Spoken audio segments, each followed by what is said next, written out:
Yes, Mr. Eslin. My Lords, we have the Respondent's team to thank for the provision to the court of the PCC bundle. Thank you. I think copies have been provided to the court. It sets out, as you see at page 1, the allegation and facts, and then there is some supporting material. Yes, so what you call allegation of facts is what in the rules is called a complaint. Yes. Okay.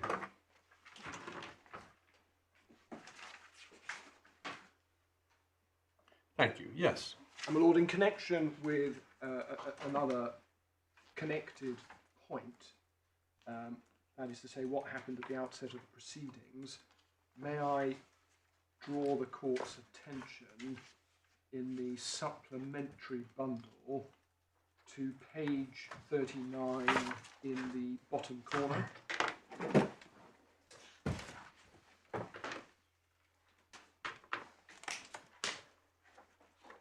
So that's page 9. I've got used to using the numbers on the side. Yes. Yep, no problem. Yes. 9 on the side.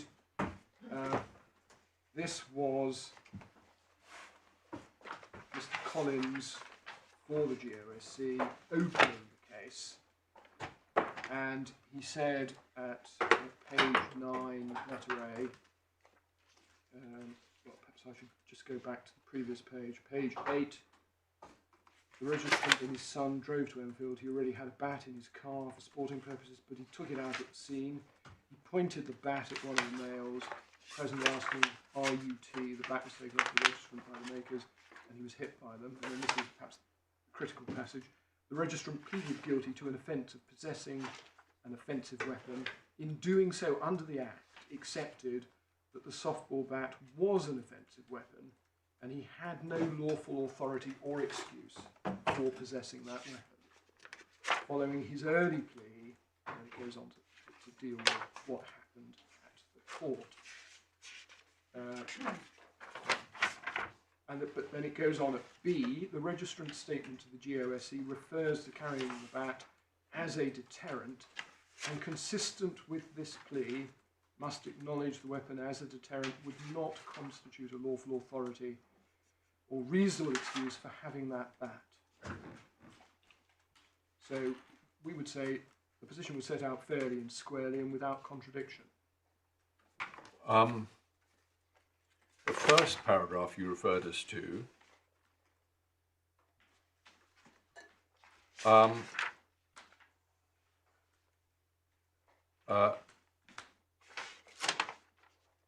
what is that? What's that a quotation from?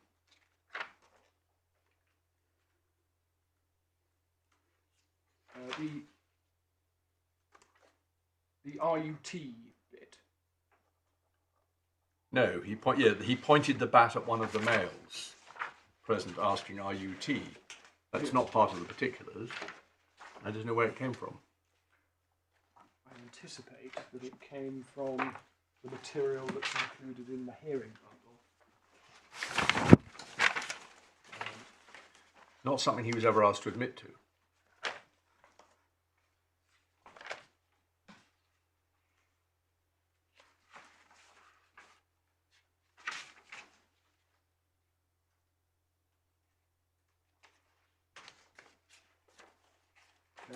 There is a summary of the facts at page. I'm sorry, you referred us to this passage. I just wanted to know where it came from. Yes, I think it's, I think it maybe came from the MG5. From what? Sorry. It's the MG5, page 5 in the bundle you've just handed up. Which I confess I've not had an opportunity to. If you look on page 8 of that bundle, you'll see interview with Mr. Wray. Yes. About 10 lines down, he admits that he used it like an extension of his arm in gesturing to point at one of the males and said RUT. Yes. Most grateful. Thank you. Okay. Always look to the bench for the answer.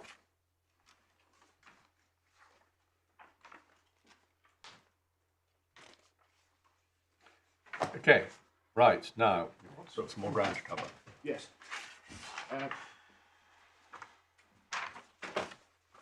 what I propose to do, subject to the Lordship's wishes, is to address, first of all, the unfair procedure point posed to me by my Lord Justice Stuart-Smith.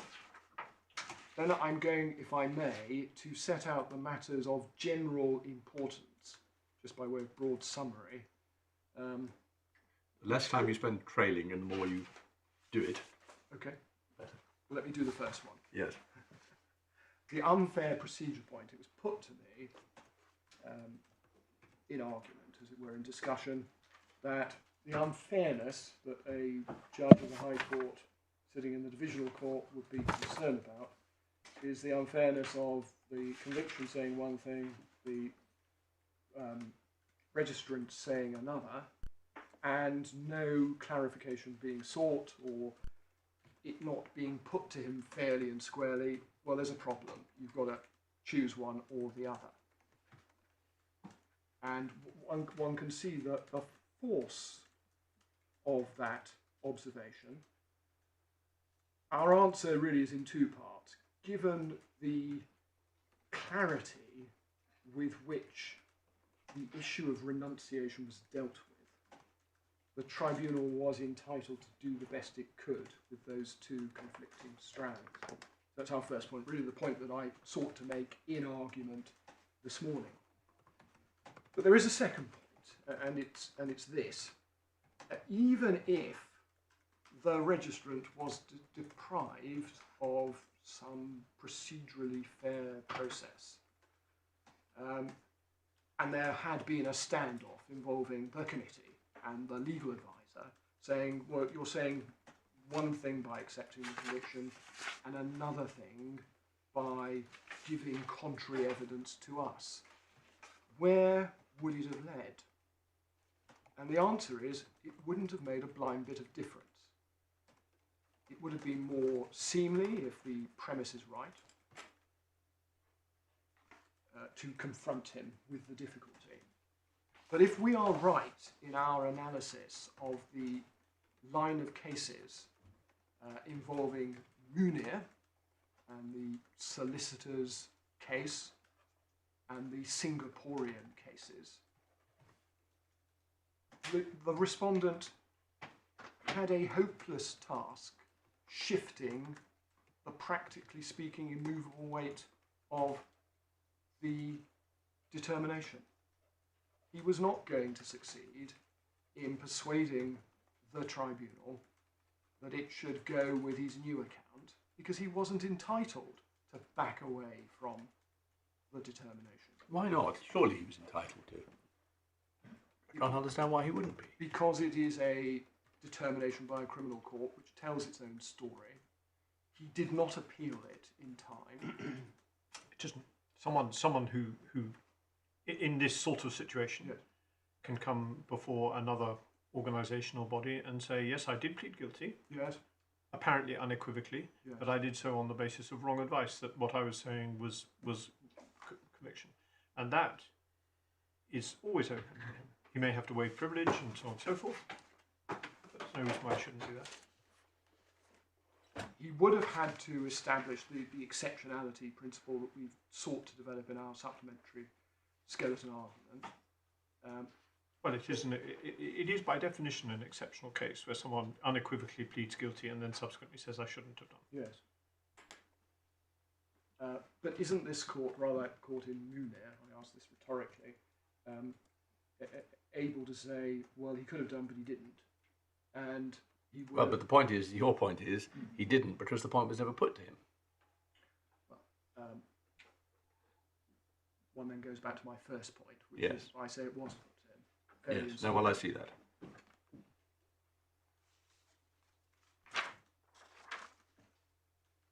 So,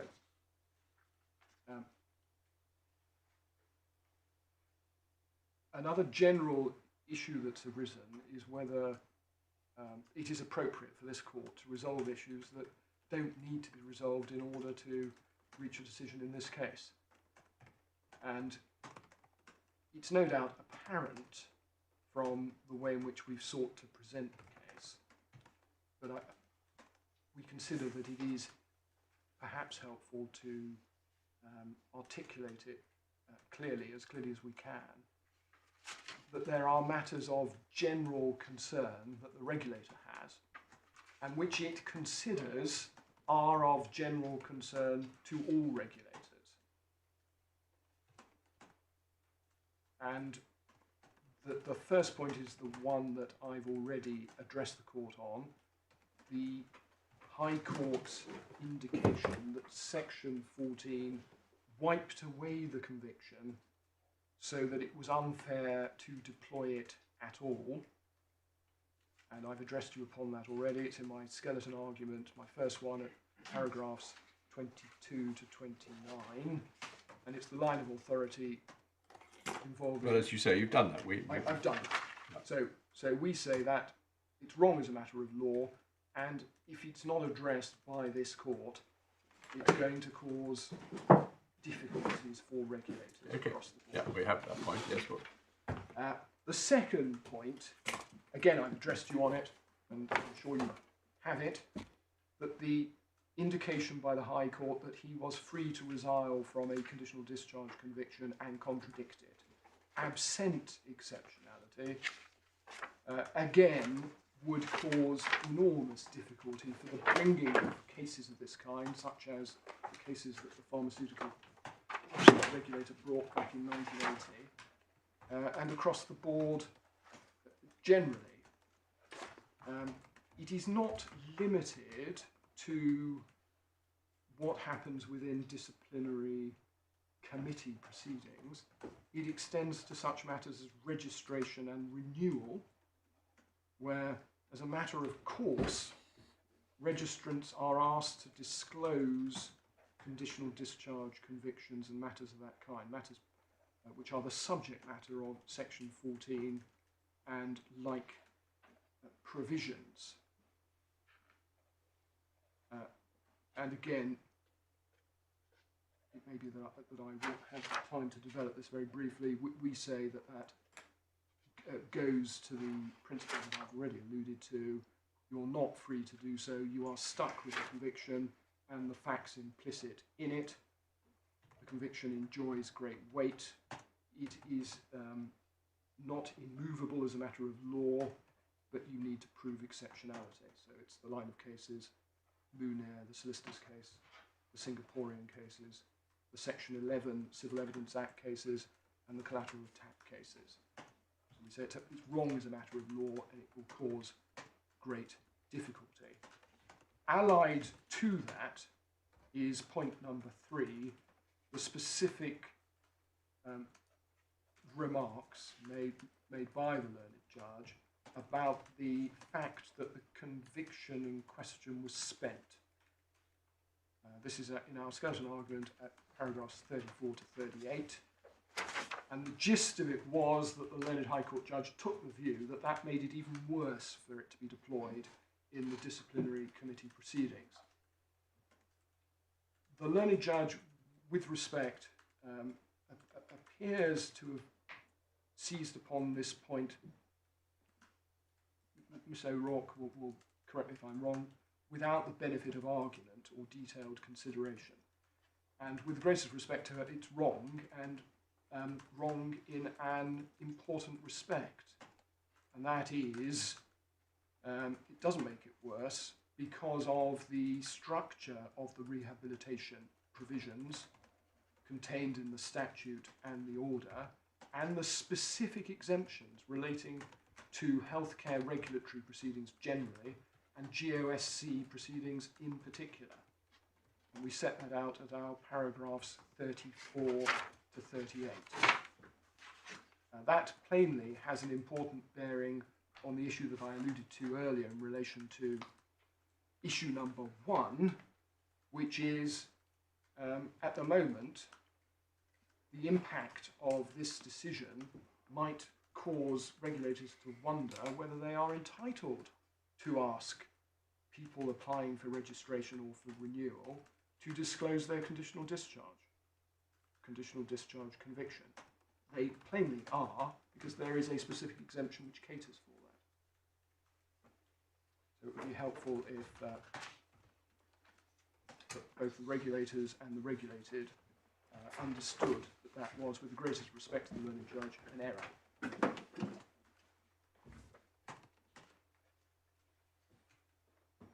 And then, fourthly, more specifically in relation to the GOSC in particular, again, the issue that I've addressed, or sought to address, the court upon already, it is essentially our ground number 2, the suggestion that certainly on one reading of the judge's judgment, the GOSC's own procedures do not permit the introduction of evidence after the point at which a registrant admits all the allegations, and that one has to go straight to sanction. And the court has heard our submissions on that already. We say that's not specifically catered for by the rules, but it's plainly necessary, not least out of fairness to the registrant himself or herself.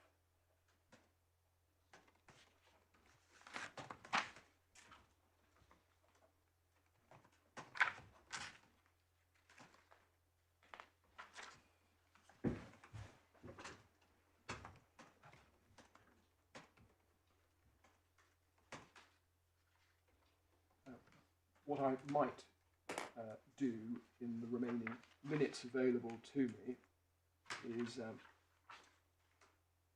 is summarise our position in relation to the refutability question, the second point that I alluded to. No doubt the court has them, and they are set out in some detail, as the court knows, in our skeleton argument. Well, is there any need to do more than appears in your skeleton argument?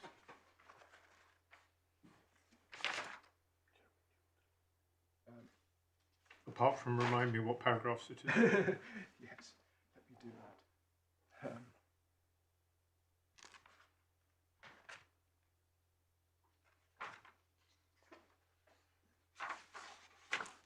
There are essentially 2 points that we seek to develop. One is that we say the learned judge oversimplified the conviction cases and saw that as supporting her view as to what prevails in the different conduct cases. We deal with that at paragraph 8. I beg your pardon, paragraph 9 in the supplementary skeleton argument onwards. And we say essentially that there is no one-size-fits-all position that applies to conviction cases. You need to look at what the actual rules say. Consequently, Spackman, which the learned judge relied upon relating to a different regulator, is the product of the specific terms of the rules. That's the essential. So that, in fact, in conviction cases, the conviction can be rebuttable depending upon the terms of the rules, and the Singaporean cases are an example of that. But the important point is that the judge took the view that there was an absolute position applicable to all conviction cases, and that there had to be a different position applicable to conduct cases. Quite what the logic of that was is not altogether apparent. But in any event, she was wrong. There isn't an absolute position applicable to conviction cases.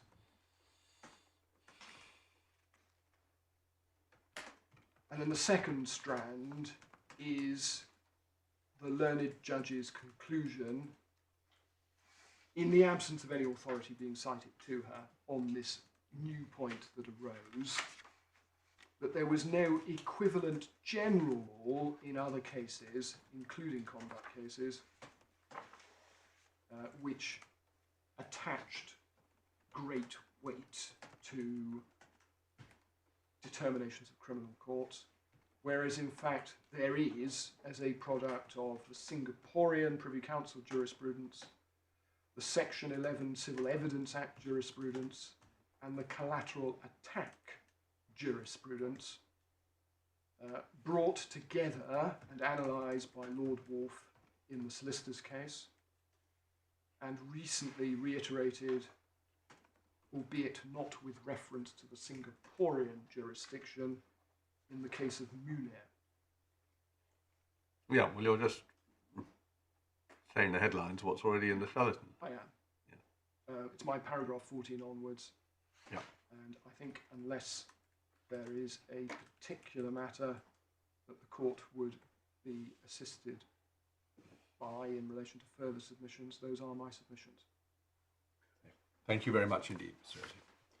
Yes, Ms. O'Rourke. Thank you, my lord.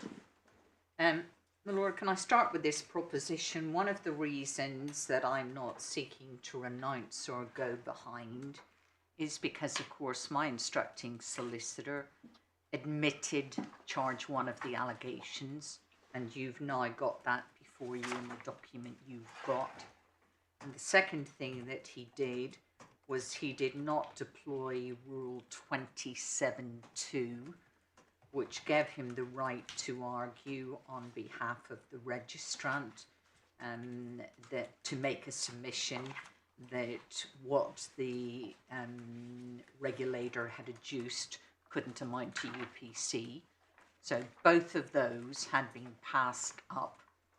That put me in the position when I came to draft the grounds of appeal that it didn't lie in my mouth to renounce, but it did allow me to plead grounds which, with due respect to my Lord Justice Stuart-Smith, did go slightly wider than just complaining about the form of the judgment. I did, in fact, if your lordships could please turn up page 82 in the main bundle, which is my original grounds of appeal to the High Court judge. You will see perhaps at least two significant issues raised there, and I agree they're raised as my letters H and I, but they're very important. The first one at H, if your lordships have that, it's 82 in the main bundle. You will see that I allege and aver that the PCC erred in dealing with the event as a criminal offence. I don't use the word conviction. I decidedly use the word offence, and declaring it so in its determinations, and I'll take you in a moment to where it does so, when the charge was not brought as one of criminal conviction, and as your lordships know, that's not in dispute. This was a Section 21A case and not 21C under the rules because of the conditional discharge. And as my Lord Justice Stuart-Smith pointed out, that's in the footnote to the opening done on behalf of the regulator before the PCC. But what I then say is the PCC confused itself on the point and on the legal relevance of the conditional discharge. And I'll take you in a moment to where it does so, but also as to what the learned High Court judge said about that.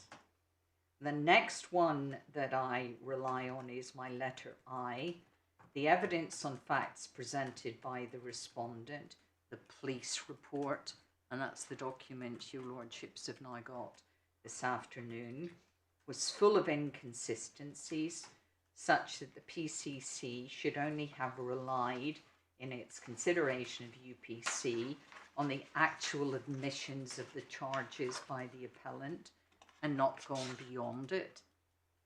And the other point, my lord, which is the one Mr. Rosen has just made about whether the respondent can go behind the admission that he made.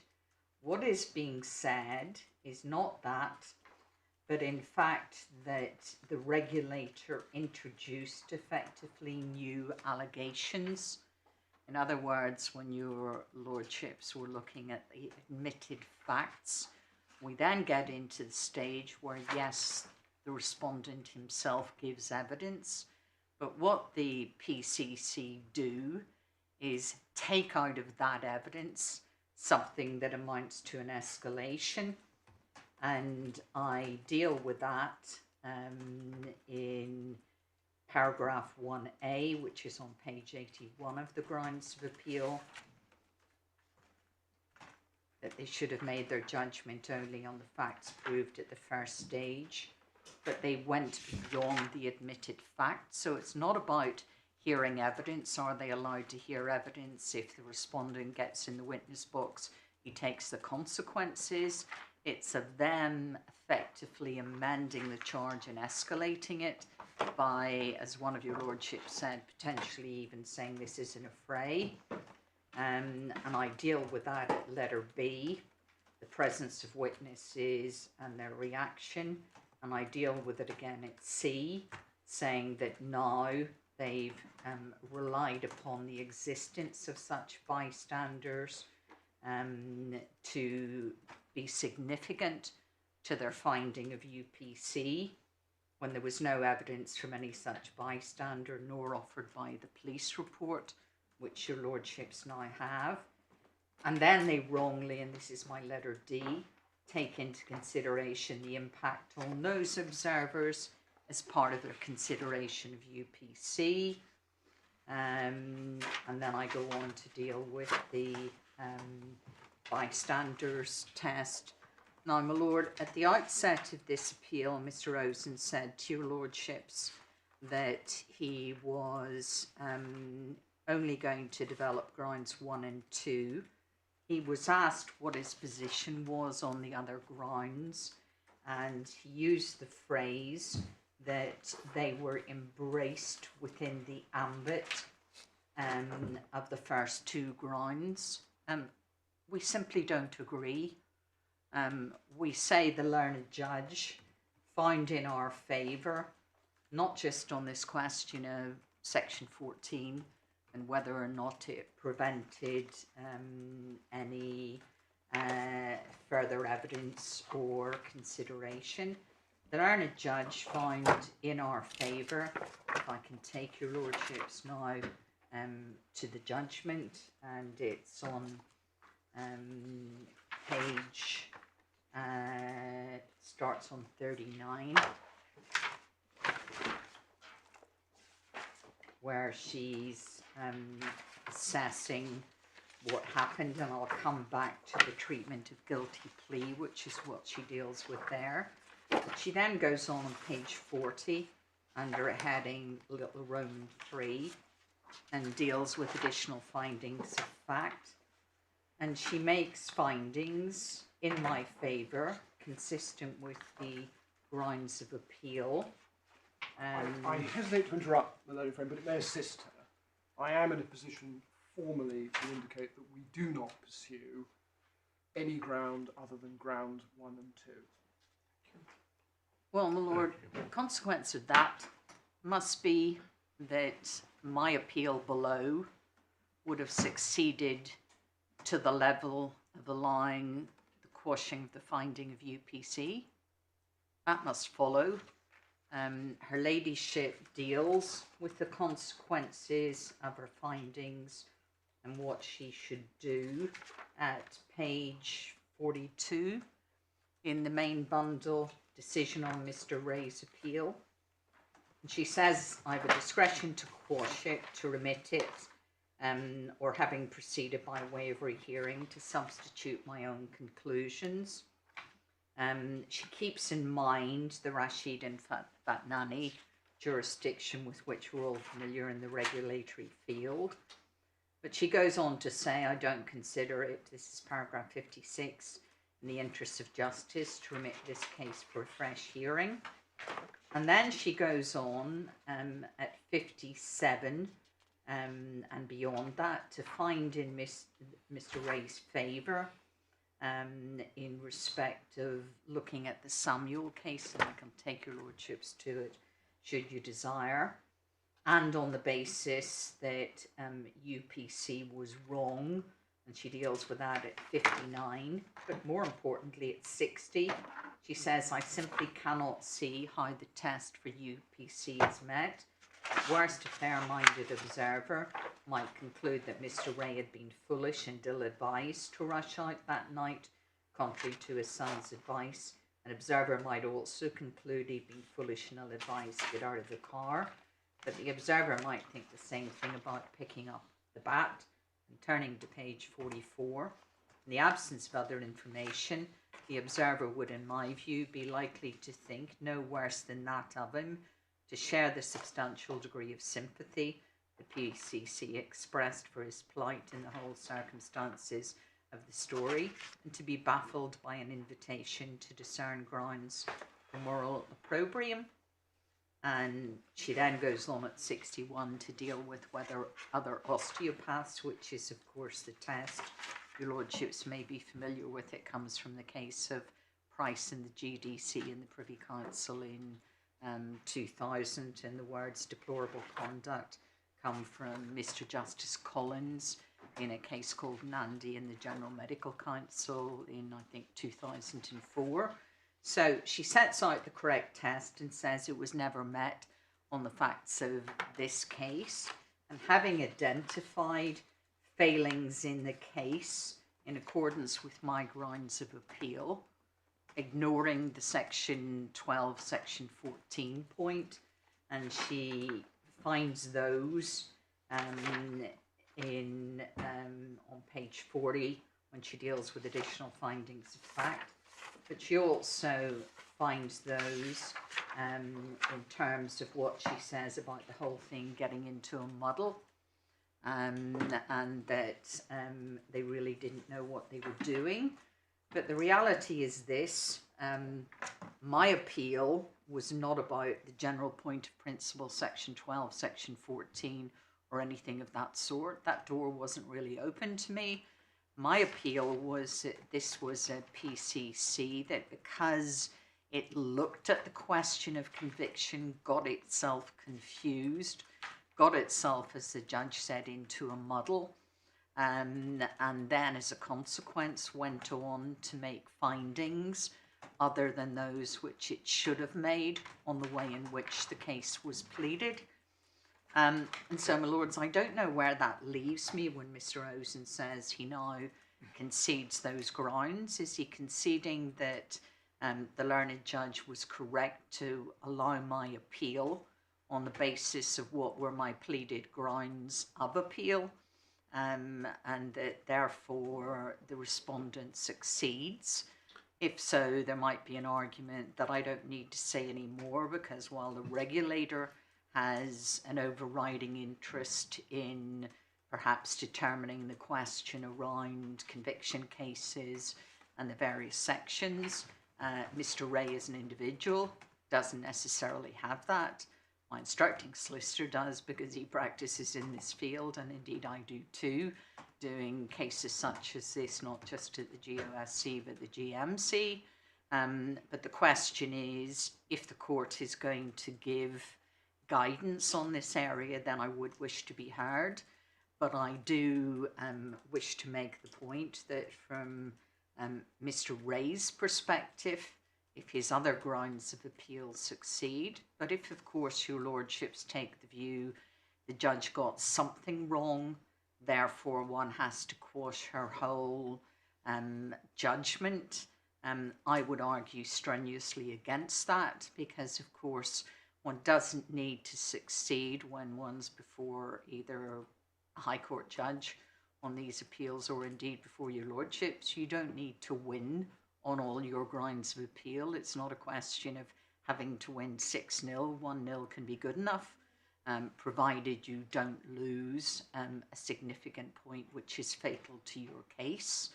And my position would be, when you analyse the judge's judgment, even if Mr. Osen was right that she was wrong about section 14 preventing further inquiry, she is absolutely right about the other things she says about a muddled determination.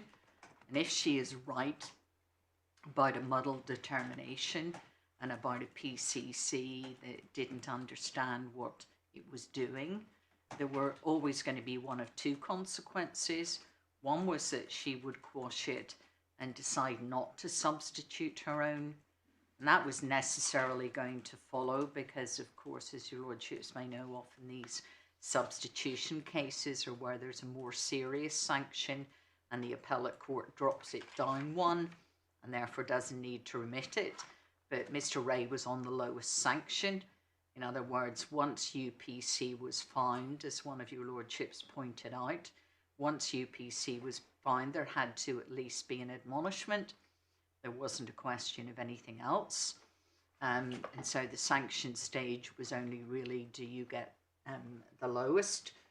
But on the basis that she wasn't going to substitute because that wasn't open, then she had two doors open to her. One was to quash and say that is an end of it. It's not worth remitting because of all the muddle and mess of this case. Or the alternative was to remit it back to the PCC for a rehearing with some guidance as to what should happen. Now, that was one of the reliefs I sought in my grounds of appeal, if your lordships have it. Mr. Wright, I'm getting a bit lost where we're actually going. What submission are you making? Well, I'm making a submission that it's a question of what you do now. In terms Well, I think the position is clear, isn't it? Grounds 3 to 7 are not pursued, so you needn't address them. You say that means the appeal is bound to fail. I'm not sure whether Strozin agrees with that, but you've got to deal with grounds 1 and 2. Yes, my lord, and I will deal with grounds 1 and 2. But am I missing something? No, but I don't want to lose in going on to deal with grounds 1 and 2 the strength of my case on grounds 3 to 7, because what I'm saying is those were my original grounds before the High Court judge. One must not lose sight of the fact this was my appeal. Mr. Rosen has crafted a second appeal out of this by raising a point that I did not argue before the High Court judge. I won my appeal on the grounds that I argued, and she sets them out adequately. What happened is that because I had raised, as I've shown your lordships, at page 82 in the main bundle, I had raised allegation H, which was they got themselves confused on the criminal conviction. Her ladyship invited... I'm sorry, Mr. Roy. I'm sure it's my fault. You've got to address us on grounds 1 and 2, and you're presumably going to do that. Yes. What is all... You say you don't want to lose sight of your strength of your case on grounds 3 and 7. What does that mean? Well, my lord, my original appeal, from which this is an appeal, my original appeal was what amounts to grounds 3 to 7. I've got that point, but yes, but I won. Yes. Those, so I won my original appeal. Yeah, that's why your submission Osen has crafted a second... You've said all this already, but I didn't quite see to what it goes. Well, about the outcome of this appeal, about the issues we have to determine. Well, my lord, it goes to my concern that you might find favour with his argument that the judge got herself in a bit of a mess when she used the word prevented in respect of section 14, and as a consequence you allow the appeal. But if you allow the appeal, that would not be right, because you'd be allowing the appeal, ignoring that the appeal was against part only of the judge's judgment and that my appeal had succeeded. And so you would be ignoring the fact that I won and he doesn't contest those grounds. And it's does it come to this? Perhaps, even if the respondent, the appellant now, is right in their submissions about the significance of a conditional discharge for subsequent regulatory proceedings, and I'll come to their ground 2 in a moment, that shouldn't make a difference because you identified failings in the PCC judgment, which were upheld by the judge, Yes. which are not now challenged, Yes. and which you say entitled her then to make her own determination. Absolutely. That's really that leaves you with ground 2, which I think is a real issue. Speaking entirely for myself at the moment, whether on the rules there is a sort of watershed moment for deciding when what facts have been proved and whether those facts amount to UPC, and on the basis of this morning's discussion, whether those facts are limited to the facts alleged against you in the complaint. And my lord, I'm very happy to deal with that. Yes. And I had done a side swipe at that in answering Mr. Rosen by saying, I'm not saying you can't have more evidence discussed, and indeed it was the registrant that talked about people being there when he was asked, but you can't use it to escalate the seriousness. In other words, you can't add it to the charge and turn it from a simple charge of an offensive weapon to a charge where there are bystanders affected, there's an escalation. That's grounds 3 to 7, which have gone. But it's also ground 2. It's also to some extent ground 2. But it is ground 2 because because the judge wasn't saying that. What the judge was saying is the nature of the case against him changed. And that was my argument in front of her, and that's why I took you to my grounds, and in particular ground I, but also the addition of the escalation argument, which was my ground B, and D, the impact on observers. And so what has happened is they've heard that further evidence and they've widened the charge. In other words, what he faced in the original notice of allegation of UPC was no more than the bare allegation. And if your lordships have that bundle before you, you will see, as you asked, where was the notice of allegation of the facts, and you see it on page 1 of 16. And it's the bare facts of without lawful authority or reasonable excuse had with him in a public place an offensive weapon. So it's no more than it was a public place, and the softball bat, and then it has the guilty plea, which I agree with you lordships is a matter of evidence and is a redundant particular. So therefore it's really allegation of fact 1 that is the fact found proved, because that's the fact that was admitted. But ultimately where the PCC went was well beyond that, talking about escalation, talking about the impact on bystanders, talking about other issues which witnesses and the circumstances for them, when in fact my submission is they had no right to do that. They were constrained to what the charge was. I'll take your lordships to the rules and show why I say that's the case. But can I take you first to what the judge herself said about this in terms of the way it's charged, and therefore the significance of this. It's on page 40, let me get it, I think it's 42 of the main bundle, the main Court of Appeal bundle. And you'll see that, it's page 42, it's paragraph 49. And the judge says, putting charge, plea and sentence to Mr. Wray as a set of facts at the opening stage of UPC procedure created a situation of real ambiguity as to the facts with which Mr. Wray was being invited to agree. His witness statement and consistent evidence under questioning did not agree he'd acted at any time with intent, fixing was diametrically opposed, and she says that she thinks it's happened because of inductive reasoning from the recitation of the statute in the allegation, and it's not something she's satisfied was explained, understood, or fair. So that goes to the question of a fair procedure, which Mr. Rosen addressed you on straight after lunch.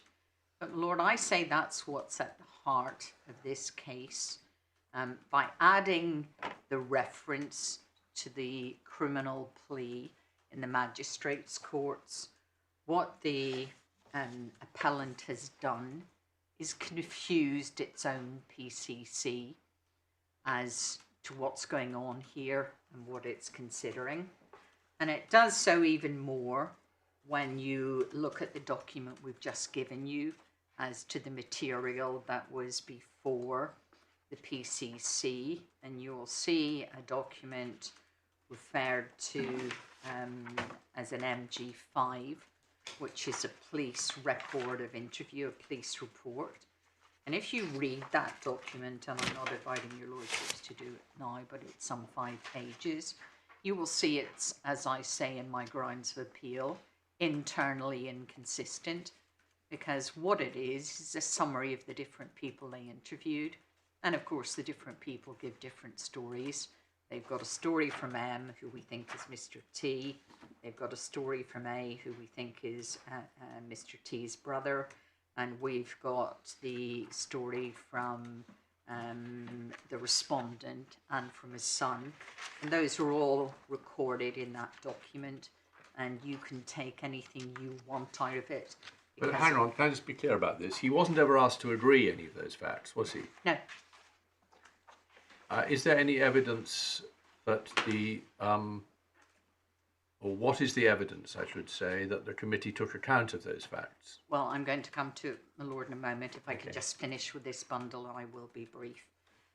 You will see on page 11 of this bundle his response to the notice of allegation, because he's entitled under the rules to do it. And he gives his account, and that's in the GOSC bundle. And so they've got his initial statement.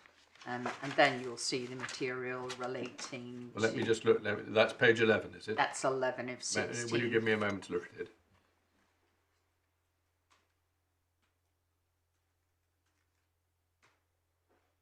But also, Will you give us a moment to look at it? oh my lord, I was just going to say also page 14, because he does a further statement. Thank you.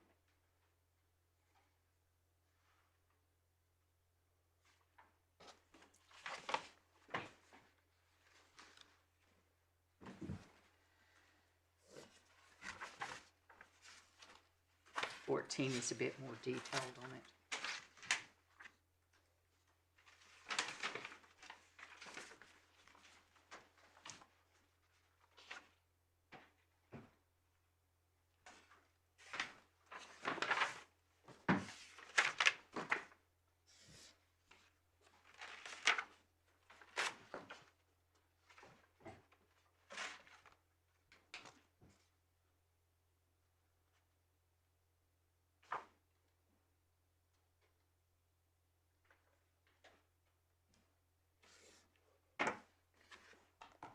Yes, thank you.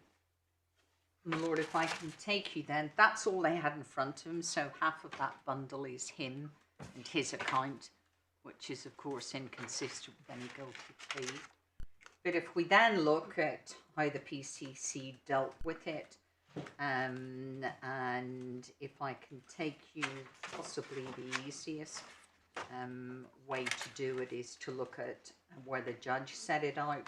And it's on page 36. And if you don't take mind, you to actually, the I rather look at the decision itself. determination itself. It's page 92 of the main bundle.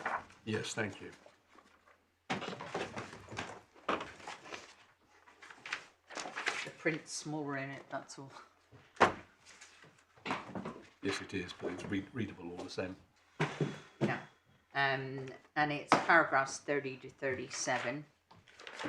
And you'll see that paragraph 30, they deal with the criminal offence and cite out the criminal offence, deal with this. Well, I think it would be helpful. We haven't this exercise hasn't really been done so far. I just want to see exactly what their thinking was. So there's 3 points, as they say in paragraph 30. Yeah.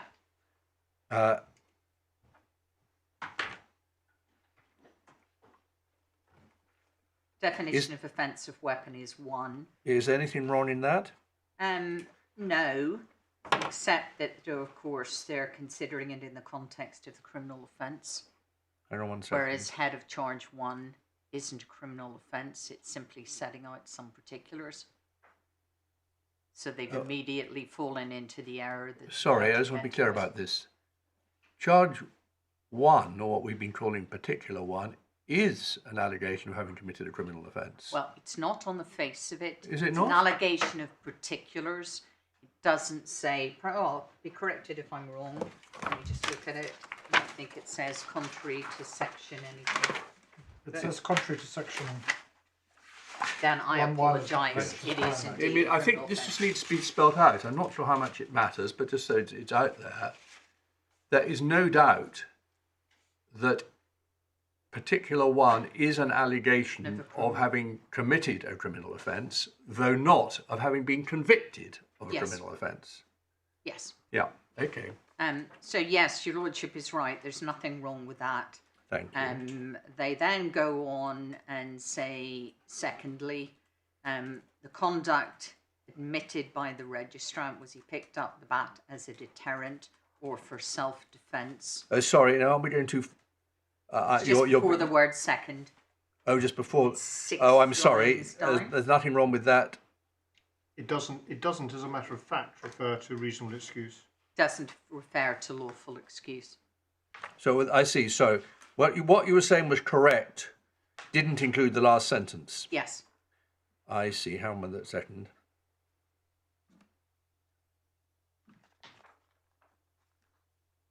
One moment. Well, I see it doesn't say that, but it is correct as far as it goes, isn't it? It's correct as far as it goes, but of course the offence is not complete unless you've got no lawful Well, I understand that, but I'm just seeing where there are actual errors. Correct Well, as the far. errors are come below. Yeah, I dare This say. is I'm them sorry to setting be. it out. I'm sorry to be so stage by stage about What it. So they- your answer on this sentence is correct as far as it goes, but NB doesn't mention doesn't mention. Lawful excuse. Okay. Then committee was advised about the case of Samuel, about you can look at the context in UPC. I agree with that, and that's what I say they should have done. And that's one of the cases, or indeed probably the only case that I place any reliance on, because I say Samuel in the Privy Council in that case allowed you to look at the context. Your lordships will remember that was criminal convictions of a vet in respect of his neighbour, and the Privy Council on appeal, when the Royal College of Veterinary Surgeons had struck him off, said they could look at the context, i.e. it was a neighbour dispute and that he possibly had been wrongly advised it was about taking away a camera. Yes. So well, they are right in saying that, but did That's they go helpful. on and do it? what about the third point? Third one, for the purpose of establishing an assessment of the evidence leading to the commission of the offence, did not extend to those matters that were probably to be considered as matters going to personal mitigation. Well, that is right, because as you previously saw, the mitigation section in the rules, and I'll come to them in a moment, is separate. But that's where it all starts to get confused when they do hear evidence at the UPC stage. But what it boils down to is that paragraph 30, on the 3 points which they refer to there, there's nothing wrong with it.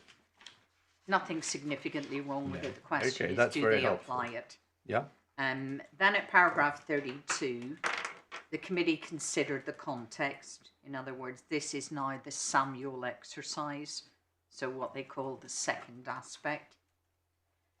And then these are the key points. It accepted the evidence of the registrant regarding his motivation for going out, although they noted in his written evidence he did accept a level of anger. It considered he'd been subjected to extreme provocation.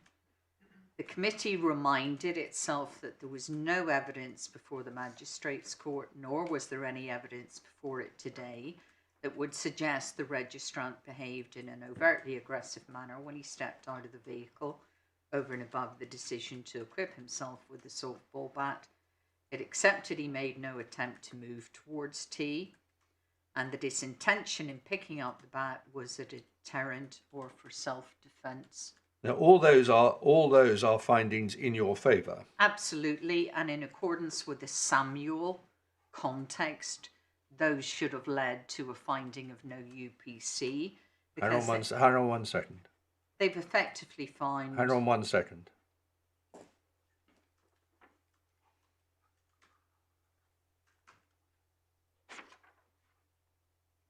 Yes, thank you. They've effectively found the criminal offence wasn't committed, or they've dealt with it, as we spoke of earlier, in a Newton setting. Well, let's just pause. I think this would help me. Let's assume that the last few words of particular one had not appeared. So although it happened to use the language of a criminal offence, it didn't allege that it was a criminal offence. Now, in those circumstances, ignoring the last two sentences of paragraph 32, why do you say that those should have led to a finding in his favour? Because it would still be the case, would it not, that he had... I suppose the answer is... Lawful excuse. Well, is it a lawful excuse? Well, yes, they said that they accepted his evidence, nothing that he behaved overtly aggressive, stepped out of the vehicle, accepted that he did so for the purpose of self-defence. But would it not be... I think I know your answer to this, but I'm going to ask it so we're clear. Would it not be capable of being found to be unexceptional professional conduct to go to a clearly potentially violent situation to confront people you believe to have committed a serious offence and to get out of the car to confront them carrying a baseball bat? Could that not be unacceptable professional conduct? Could be or might be, dependent upon your intent and dependent upon the purpose for which you had the bat. Well, suppose your purpose for your bat was purely for self-defence or a deterrent. Why could that not still be unacceptable professional conduct? Because you've gone out not to provoke. They find that he's the one that was provoked, and that he hasn't behaved aggressively, and he stepped out of his vehicle with the bat in self-defence. Isn't the problem this, Mr. O'Rourke, that if he's got a reasonable excuse, so he's not committed the offence as such, it's quite easy to argue that a person who acts in a way that is by definition reasonable or has a reasonable excuse is not acting UPC. Yes. If you bring into the mix that he has committed the offence, that takes out reasonable excuse, and the picture looks different. Because you've got possession of an offensive weapon without a reasonable excuse. My lord, yes, and of course it's the problem that I had to get round in any appeal, that on advice from my instructing solicitor, the respondent admitted head of charge 1. Yes, and on a statutory appeal, you were entitled to turn up and say, look, I've got this finding, that they've just got the sanction wrong. Despite all the deference you give to a professional committee, they've got it wrong in their finding, and therefore the sanction is wrong. Yeah, it wasn't that I was saying the sanction was wrong, because I said it had to be admonishment and there was no appeal against sanction.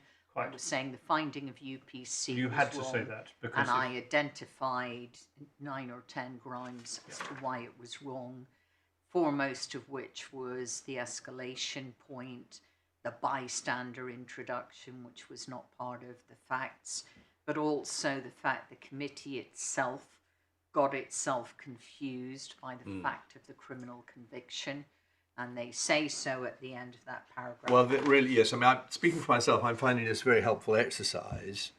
You've already made the point that everything in that paragraph down to the actually the last sentence, because remind me, paragraph 2.3 of standard D17 is basically behaving aggressively, isn't it? Yes. So really what all except the last sentence is doing is saying this is not a D17 point. Yes. I mean, para 2.3 point. Perhaps we should just remind ourselves of the exact words, unless everyone else knows them. It's violent or aggressive, I think. Yes. Yes. So really what para 32 is doing is it's simply saying it doesn't come within that head. But it's not the end, and that you entirely agree with. Then we get the sentence, nonetheless, this did amount to a criminal offence. And that's where I have a problem. Well, I see that you do, but I'm just trying to see how they nonetheless. structured their thinking. Well, can That's I really develop it no. with In a minute you can, but I want to put to you what how I see it, so that you can respond. Is that last sentence not merely trailing the analysis that it goes on to make in the succeeding paragraphs? My Lord, with respect, no. And Okay. I read it the way the learned judge reads it, that they made repeated reference to the conviction as being what escalated this to being unacceptable professional conduct. Okay. But what is wrong with them saying it did amount to a criminal offence, given that you accept that you can't go behind the admission of particulars, paragraph 1, and particulars, paragraph 1, do amount to charging him with committing an act which was a criminal offence in breach of section 1 of the... The effect of section 14 of the PCCSA. That if But you, this is not saying, nevertheless, he was convicted of a criminal offence. But What he's isn't saying is, nevertheless, his actions admitted having an offensive weapon in a public place without lawful excuse, contrary to section 1 of the 1953 Act, amounted to a criminal offence. And why is that a wrong statement? Because the effect of section 14 is that Parliament, in its wisdom, is determined that if a court gives you a conditional discharge for 6 months or whatever it may be, it is recognising on the scale of things your level of criminality, and it's effectively saying after 6 months your criminality no longer exists. Well, it's not saying that. That's what I'm wondering about. Well, my point is they are. I disagree with Mr. O's, and I agree the effect of the Rehabilitation Bystanders Act is that for the purposes of healthcare regulators, you would nonetheless have to disclose that sort of conviction forever and a day. But for the purposes of employment and other impacts, GOSC accepted you were treated as someone with no conviction. And indeed, I don't want to descend into giving evidence, but it is not unknown that when professionals, whether they be solicitors, doctors, whatever, appear in front of magistrates, district judges on charges which they will have to report to their regulator, counsel such as me make a plea and invite the court to give an absolute or conditional discharge, because otherwise it will count against this individual in respect to the loss of his career. And they do so based on the combination of section 12 and section 14. I understand that section 14 means that it's not to be treated as a conviction, and there's a dispute as to quite how far that goes, but let's put that on one side. But can I pick up an example that my Lord Justice Underhill gave this morning, which is, suppose he'd never actually been charged. Having admitted the particulars in paragraph 1 of the allegation, would it have been wrong for the PCC to say, on that admission, nevertheless, he did do something which amounted to a criminal offence? Well, yes, in the respect they have to do the Samuel context, which is what the Privy Council said in the RCBS case. They have to look at the context and the circumstances when you're not pleading and relying upon a conviction. And if you look at the context, and the context is all the findings they made in favour of the registrant. Forgive me, Cyril, but if I've understood it correctly, what Samuel says is, if you're not going down a conviction route, you're going down a conduct route, you have to look at the context to see whether it amounts to UPC. Yes. But at the moment, your submission is that the PCC erred in the final sentence of 32 in saying that his conduct amounted to a criminal offence, but he admitted the conduct in paragraph 1, which effectively does amount to a criminal offence. And at the moment, I don't see that section 14 has anything to do with that, or that they made the mistake of saying he's been convicted, which is not what they're saying. They're saying what he did in law did amount to a criminal offence. You've got to take it all together. I'm not that happy with this approach of taking it paragraph by paragraph, because they repeat it 3 times. Well, let's look at it in each step. I'm sorry you're not happy with it, but it seems to me it's essential to do justice to a PCC decision, to analyse it carefully. Of course, you look sentence by sentence, and you also look at the whole. Lord, but you look at the totality. Which yes, is but what you've the got to look judge at the did. parts as well. So can we continue with this exercise, Right. which is Paragraph I'm finding 33. They Before you go any further, can I just ask you one question? If you look at particulars 1 in the complaint, yes, which I think you still are, yes. could there have been any complaint if instead of saying contrary to section 1.1 of the Prevention of Crime Act, it had simply said without reasonable excuse?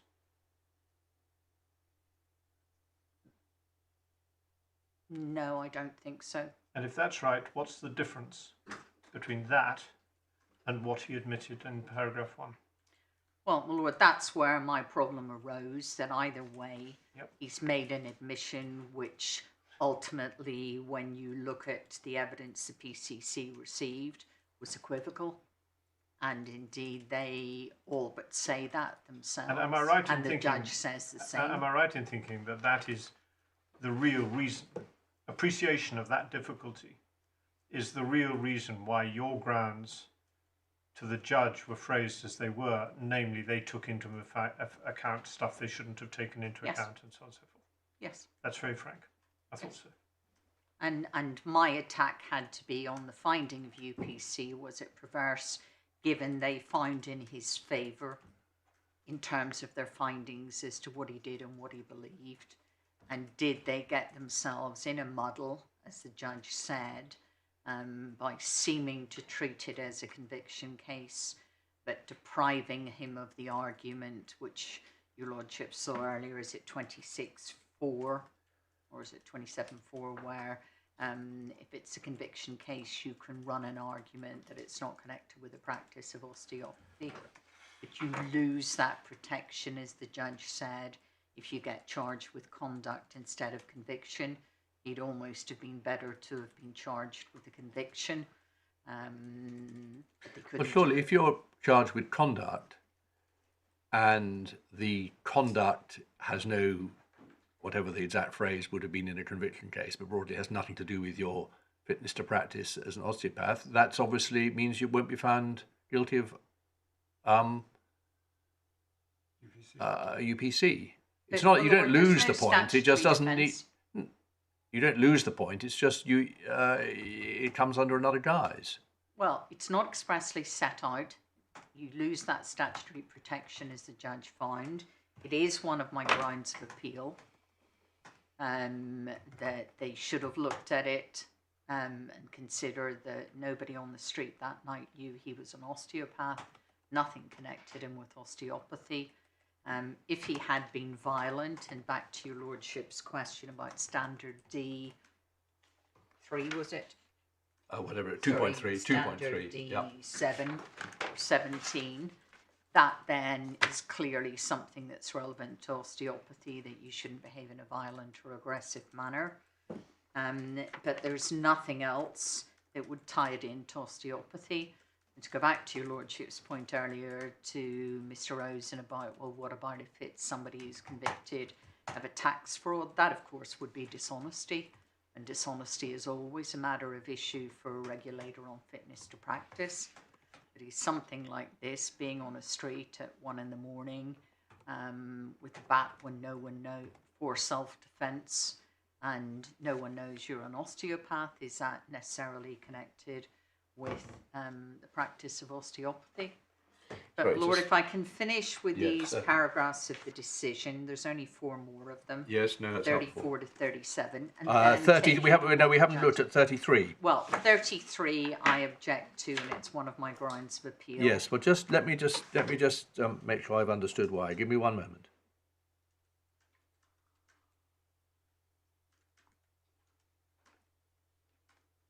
Now you say that this reference to it escalating the situation was a new factor to which Yes. no admission had been made. Yes. Was it not simply a common sense observation based on the admitted facts? Anyone who gets out into a potentially violent confrontation, which we know he thought it was, because that's why he had the bat with him in the first place, carrying a bat, is liable to escalate the situation. Well, with respect, my lord, no, because it's then put in the context of the bystanders, and that's why it's escalation. There's nothing and was no evidence to indicate that any bystander standing. Well, this has got nothing to do with bystand. This has got nothing to do with It is at bystanders. 37. Yeah, but I haven't got to 37 yet. I'm looking at 33. This is simply saying that if you get out of a car in circumstances where you know are potentially violent and you're carrying a weapon yourself, that escalates the situation. Speaking for myself, I regard that as self-evident and not as adding any new factor to the facts that were properly before the tribunal. Now, you can persuade me otherwise, of course, but Oh, my lord. that's why is that wrong? I do seek to persuade you otherwise, because if that's what you're talking about, and it's not my field, but you'd be in the area of a fray, because if you're getting out into a group of people in that situation where there's a confrontation going on and you're escalating it, then you're not talking about the offence of a mere possession of an offensive weapon. You're talking about something that goes much further. Well, I'm not. I don't think that's really relevant, even if it's correct. I'm not a criminal lawyer either, but the fact that that may mean that it was also an affray doesn't mean it isn't relevant to whether it's unacceptable conduct. The PCC, in a conduct case like this, have to look at the conduct that's been admitted and characterise it as whether it's unacceptable or not. That's their job. They have to decide first the facts. We saw this from the rules. First they've got to decide the facts, which in this case they've got the admission. And then they have to decide whether they think, in their judgment, that amounts to UPC. And that in order to do that, they have to consider how serious it is, how it impacts on the standing of osteopaths, how it impacts on the public, all those things.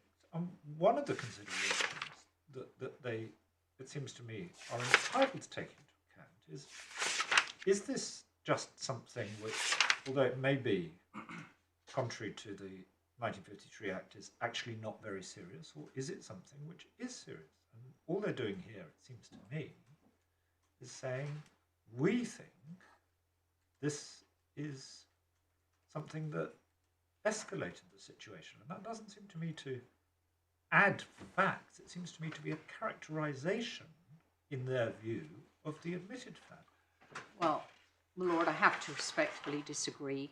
When you look at the material within the bundle, there was no evidence of any escalation.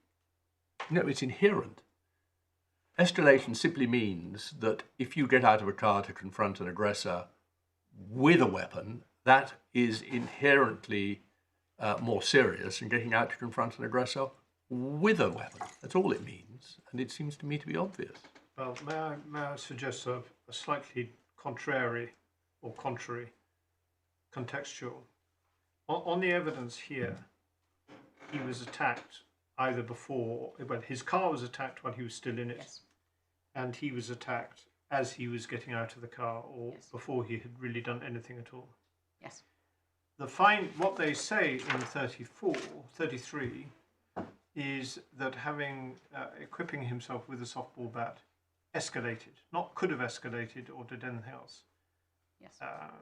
That's my objection. They my- make a finding of fact. I'm not saying that my lords are wrong, but I think would suggest that it is it's a tenable view that what they're actually saying is it did escalate in the sense that it made things worse. But my lords are putting it that it sort of adds a new dimension. But you can, I think, properly submit that on the evidence that was available to them, it really made no difference at all because he was subject to attack before anything happened. And that is what happened. And that's the evidence in that bundle. So and I more do accurately, invite they your could have lordships said, to read it. having a softball bat in the circumstances of an aggressive confrontation potentially escalated the situation. That Or would be was liable to escalate the situation. Yes, But, well, but I on take the my facts lord's of this point. case, it just didn't. Well, my lords, that's why I read it, and I have been trying to say, and I take my Lord Justice Underhill's point about taking it paragraph by paragraph, but you have to read it together. Look what they say in 35, and then most importantly, what they say in 36. In 35, some sympathy for him. Circumstances he found himself in were exceptional. That's what made me question why on the Samuel case this isn't relevant to UPC. They were upsetting. That's surely important. They were extremely stressful. That's surely important. It accepted that his level of criminal culpability was towards the lowest end of the scale. And indeed, the magistrate must have done the same for an offence such as offensive weapon to impose a sentence of conditional discharge. But then it's the next paragraph. Sorry, before you get there, you haven't commented on 34. What's your observation about 34, which is basically going back in time? Why doesn't he? Basically, why did he go at all? Yes, indeed. But I don't see it as relevant to the finding of UPC in the light of what they say in 35. 35 overtakes it. We've got some sympathy for him.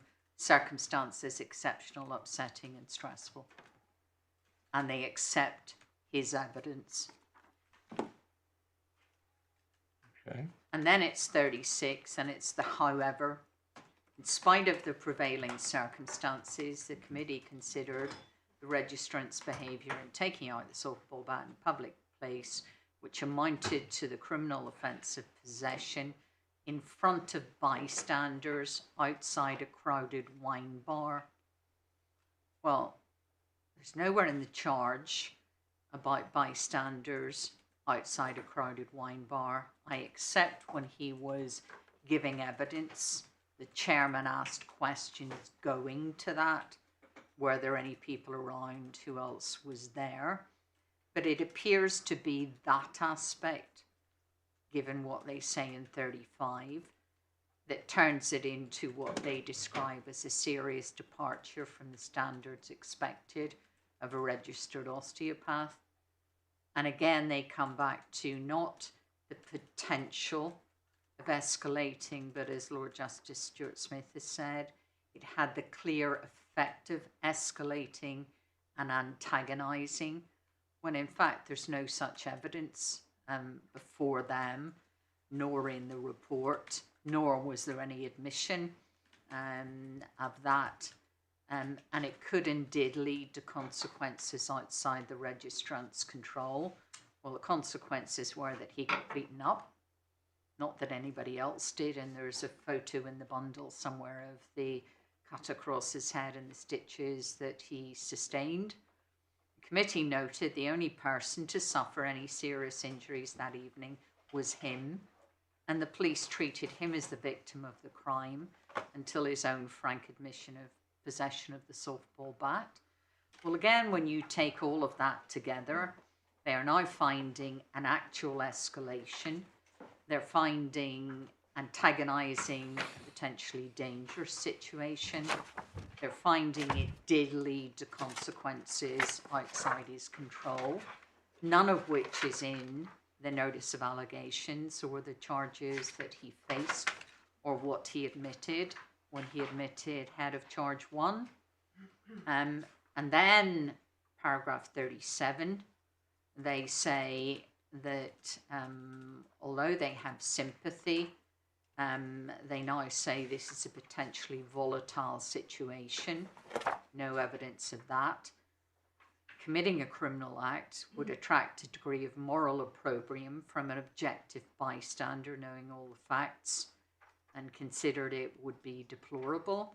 So they go on and do that on the basis of what they find in 36 about the crowded wine bar, the escalation, and the serious consequences. Now the judge deals with all of these matters. If I can go to the judgment, she looks at these paragraphs and discusses whether they got themselves into a muddle on it, and it starts at page 35 in the main bundle. She quotes paragraphs 30, 31, 32, 33, 34, 35, 36, and 37. So sorry, where are we? In Pages 35 to 37 of the yes, document, thank you. which is Yep, in got the it. main bundle. Yep.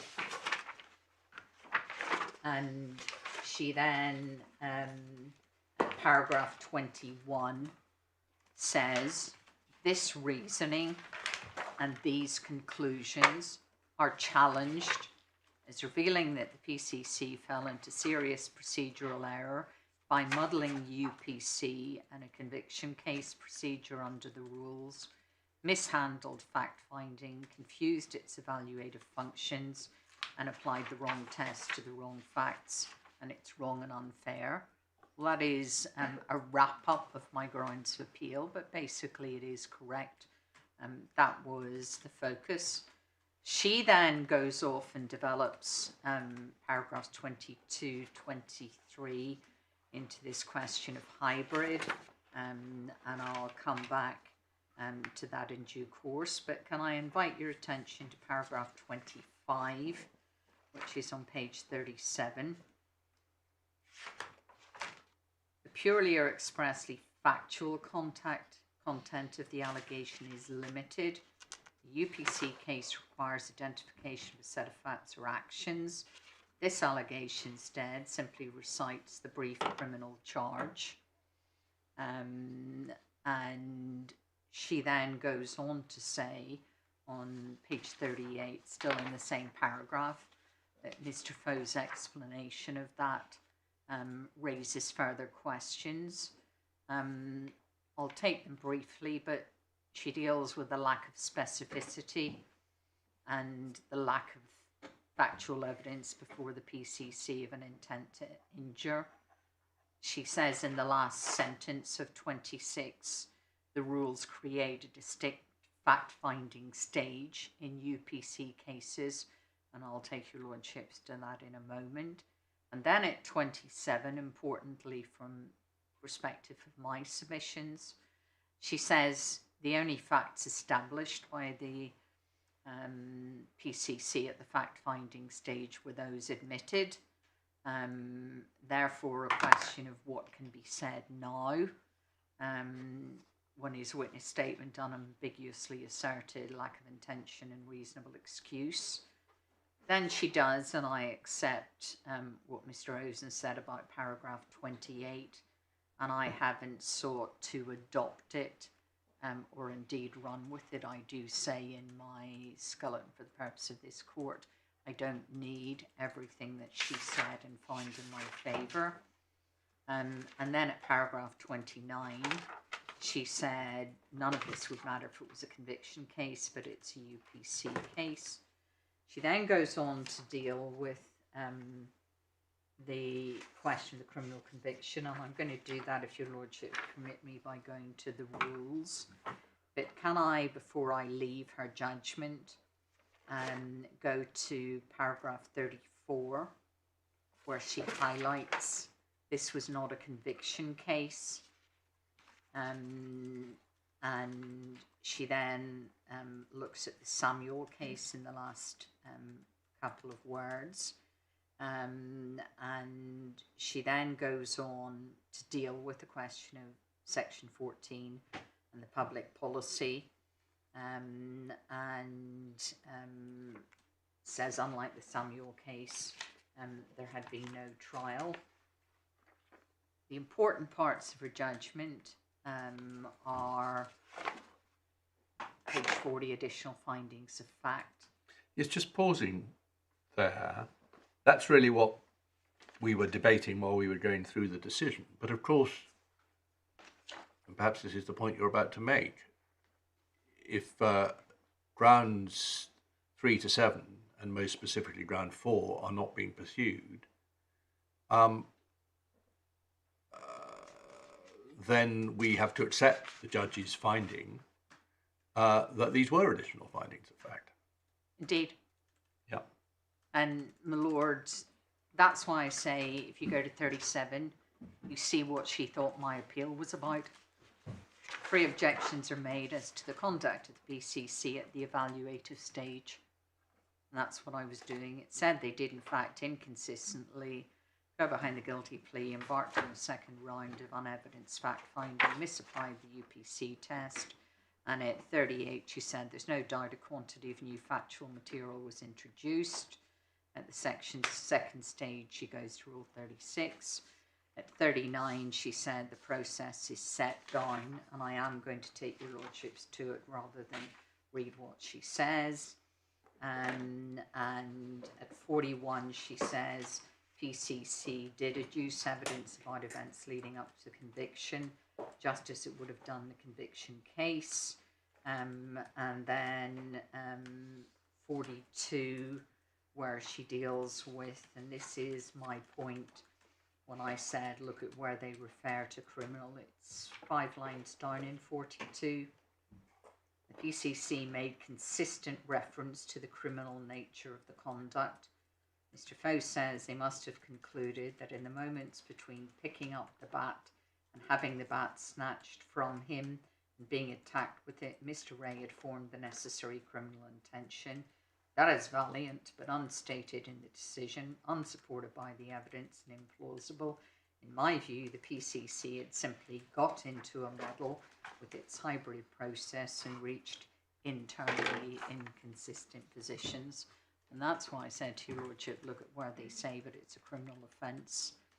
And then at page 41, para 43, they seem to find a number of new facts adverse to him, which they then simultaneously concluded amounted to UPC. For example, production of the bat caused an escalation, and he brought the attack on himself. Reaction of the bystander witnesses.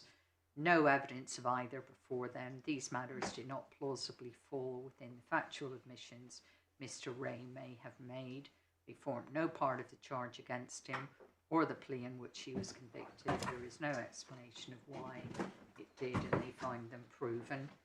My lord, I'm not going to then waste your time on applying the test for UPC and the conclusions, because that's the point I already made about grounds 3 to 7 or 4 to 7. And so can I face head on then this whole question of section 14 and what was being done, and can I take your lordship to the procedural rules, which I think are most easily found in...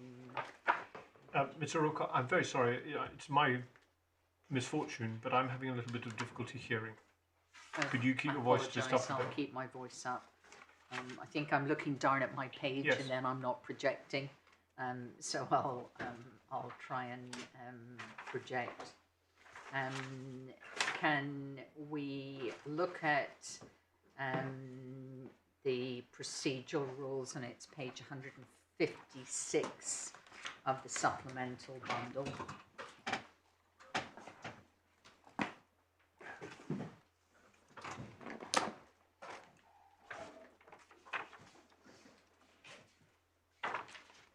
And this is where I in part disagree with what was said earlier about where you get stage 1 and stage 2 in the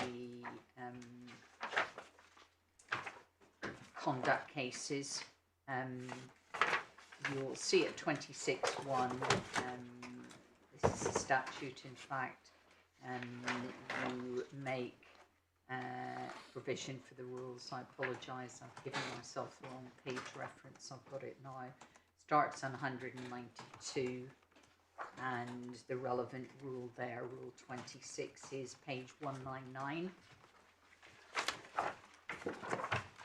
And I'm going to refer just briefly to the conviction cases in order to distinguish the procedure. 26.1 in conviction cases, you reduce evidence on the certified copy, and then it's the not me defence. And if you accept the conviction, then nothing further happens. You're at the end of stage 1. And you see then at 26.2 in the conclusion of the proceedings in paragraph 1, they consider the conviction, and where they, at 26.3, where they find it's been proved or admitted, they then go on to invite the osteopath to address them by way of mitigation. So effectively, there are 2 stages. One is the admission of the conviction or them proving it, and the second is that the solicitor addresses and adduces further evidence and there's mitigation. And then of course there's the rule 26.4, what I call the statutory defense. But when you come to the conduct case, it's rule 27, it's on page 201. And in cases of conduct, this is 27.1, the chairman shall ask the osteopath where he admits any or all of the facts alleged, and in respect of each such fact so admitted, they record a finding. Well, here the respondent admitted them. That brings to an end stage 1 under these rules, because it allows you, as I said at 27.2, a submission that it's insufficient to amount to UPC, but it doesn't allow you anything else. And in this case, that opportunity was not taken up. And so the matter went forward. And 26.3 then became inapplicable because the opportunity wasn't taken forward. And 26.4 became inapplicable, 27.4 for the same reason. You then move to 27.5, and that only comes into play if none or some of the facts are not admitted. Well, that is not this case. And I make this point because my Lord Justice Nugee, when asking Mr. Osen, said, oh, doesn't stage 1 go all the way down 27? No, it doesn't. In a case where the facts are admitted, it actually comes to a halt at 27.1 because 27.2 isn't in play, 3 is inapplicable, 4 becomes inapplicable, 5 then relates to where some of the facts are in dispute, 6 then relates to the same, opening and closing your case and calling evidence, 8.28 then deals with the same situation where it's in dispute, the osteopath pulls his evidence and addresses, and 29 relates to the determination on facts. But none of that applied in this case. This case only concerned 27.1. You then get to 30. If it so determines, it must next decide. So hang on, 29 either follows Yes. the admission of all facts in 27.1.4, Or the finding. or the process which has been then set out for Yes, where not all indeed. facts are admitted. What it doesn't cover is the conviction case. Yes. It seemed to be suggested Yes, earlier yes. that it did. They came No, we're together in the middle of the again. bifurcation. Yeah, came together again, but they don't come together at that point. So 27.1 now feeds into 29. And as my Lord Justice Nugee correctly said, there's no 29A. In other words, there's no then giving anybody the right to call any evidence of any sort. But if the committee retired to consider the case in private and then decided that they didn't have sufficient information or they needed clarification, there would, in a case where not all the facts were admitted, they would be entitled under their normal procedures, because it wouldn't be unfair to go back out and say, is there evidence on this, or can we hear more evidence on this, provided it went to facts that were alleged in the complaint. Well, what it may have done is prompted my instructing solicitor at that point, if they said they hadn't got enough, to decide to make the Rule 27.2 submission. But if Because it when would you still say if be they haven't got open to him, you're only at 27.1. And if they come back and say we've got insufficient to decide if this is UPC, then you've got insufficient to decide if this is UPC. Well, the first point is whether they've got enough evidence on the facts, and your answer is if they haven't got enough evidence on the facts by this stage, the facts are not proved. Indeed, and my lord will recall from his days of appearing at the GMC and the GDC that there were such submissions open at the close of the prosecution I'm case. sure never when I was presenting the case, Mr. Rourke. Indeed, my lord, but there were two options at that point. One was that the facts weren't sufficiently proved.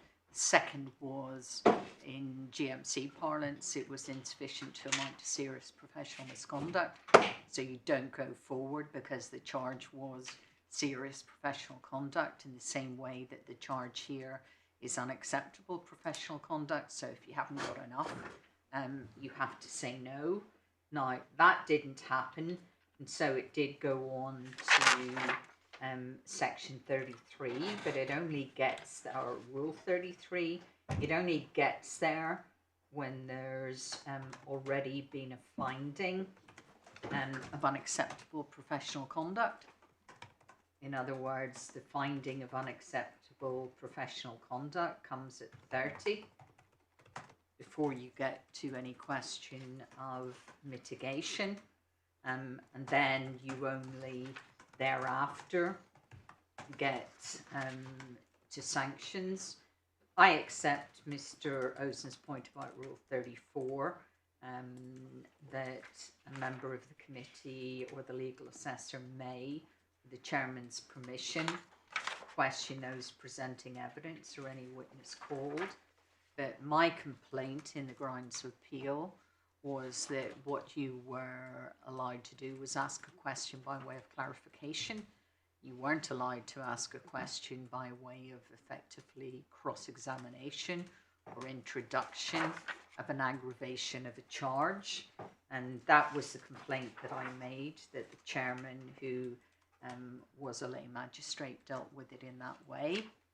And he was wrong to do so. But to go back to, did the judge get it wrong in terms of... Could I just understand what your position is about a case where the facts are very starkly pleaded? And this particular reason, they're very starkly pleaded because they're modelled on the formal ingredients of a particular criminal offence. But in cases where no criminal offence is alleged, there's still, one would imagine, a wide variety of styles, indeed Mr. Ozen has told us there is, in how fully the allegations are pleaded in the complaint or the pseudo-indictment document.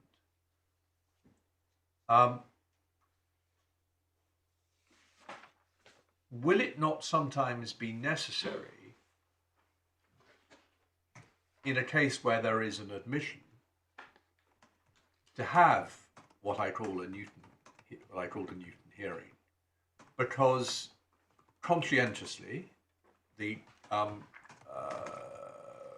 osteopath or whoever it is may feel, well, look, I've got to admit to these facts, but they don't tell the whole story or they don't give the context. and it's, as Mr. Ozin said, in the registrant's own interests, and anyway fair, that he must have the opportunity to say, I admit the facts, but I need to put them into context. And if he does that, then of course the prosecutor may also say, well, there's material which gives context. Now the rules don't provide for any of that, but that must be a fair procedure, mustn't it? Yes, my lord, and that's not my complaint here. My complaint here isn't that he shouldn't have given evidence or they couldn't have listened to his evidence. My complaint is what they do is they escalate it to a new level which is not supported by the evidence, because in fact, yeah, I see. No, that's very clear. He never gave that evidence. He never gave the evidence that it was an escalation. He never gave any evidence that the people. Well, we don't know what evidence he gave, do we? Because we haven't got the transcript, have we? We do, because Mr. Grant was there and we know what his witness statement said. We've got some of the transcript of his evidence, but unfortunately... Not on this aspect, have we? Yeah, but we know because the committee don't say that he said that the bystanders were upset or that there was an escalation. Yes, don't worry. I'm not making a critical point. I just wanted to make sure that, as I had understood, sadly we're missing part of it. We've got part of it. Is there any reason why we couldn't have been given the missing bits? My lord, you've got part of it.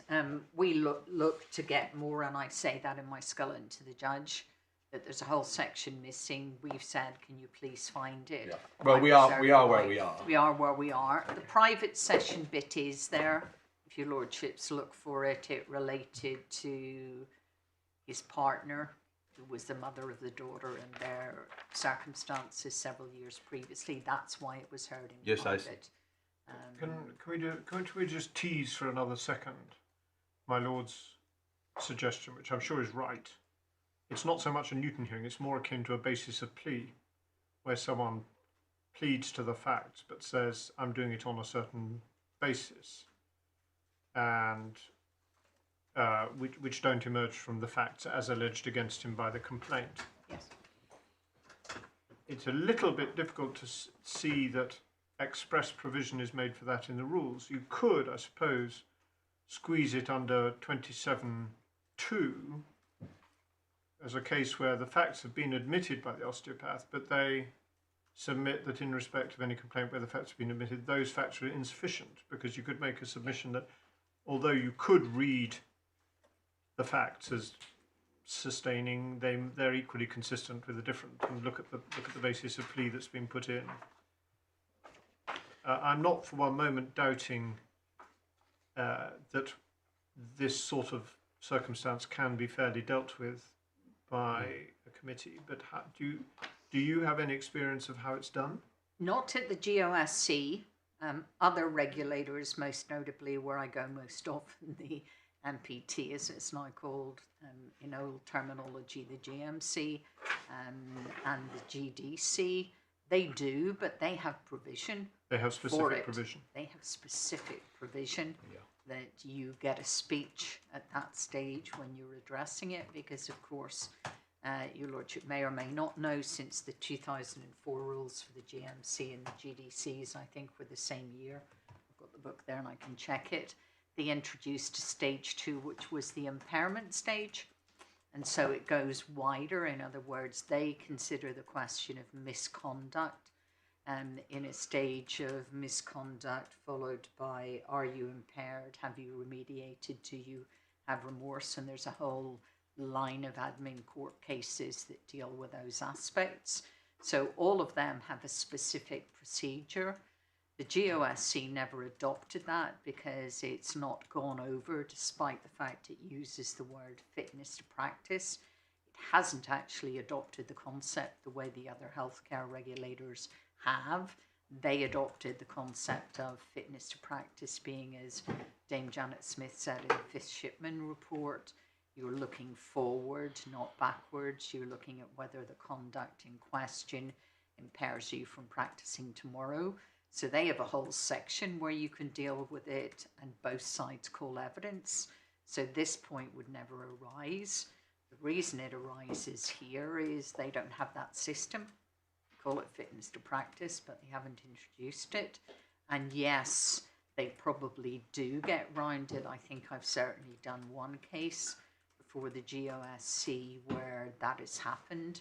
But I'm afraid most of the cases I've done there, the facts have been in dispute, so it doesn't arise. But I mean, I find this very. What I think this means, though, is that although it may be helpful for everyone if we deal with this point in our judgment,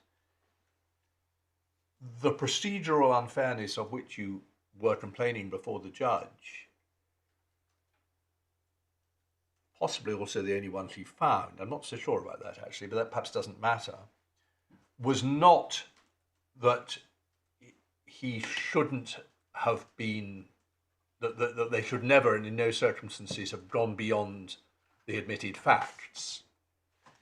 You're saying that although that in principle was acceptable, they shouldn't do so in a way which escalated the actual charge and brought out material which, whether or not it should have done, the committee regarded as making the offence more serious than the offence actually charged. And for which there was no evidence, we say. Well, there might have been evidence because if he gave it, but we don't know what he gave. We say not. Mr. Grant was there and says not, and that was the basis upon Show me where he says not. Well, he tells me not, which is why I drafted the grounds of appeal. And I hope. Oh, I see. I thought you were saying it was puzzling me because I hadn't seen it. There was a witness statement from Mr. Grant. If you look at my grounds of appeal, I say, I'm really sorry I haven't got the transcript. I hope I'm going to get it. And if I do, then I'll amend the grounds of appeal. But we're missing bits. It's page 80. Appellant appeals.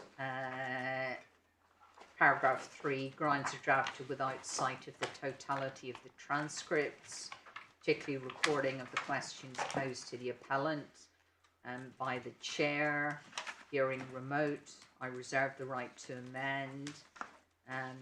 But in fact, what happened, and I don't think it's found its way into the bundle, but it certainly was before the judge. My instructing solicitor did an affidavit or a witness statement. Ah, well, I don't think I've seen that. I'm always embarrassed saying I haven't. The legal assessor did one as well. Now, I don't think they're in the bundle before you. Well, I think for completeness we should have them. Yeah, definitely they were before the High Court judge, and it was 2 witness statements. I'm not going to give everyone a hard time at 10 to 4. I don't think enough thought has gone into what should have been before us. It's extraordinary that we didn't have this material.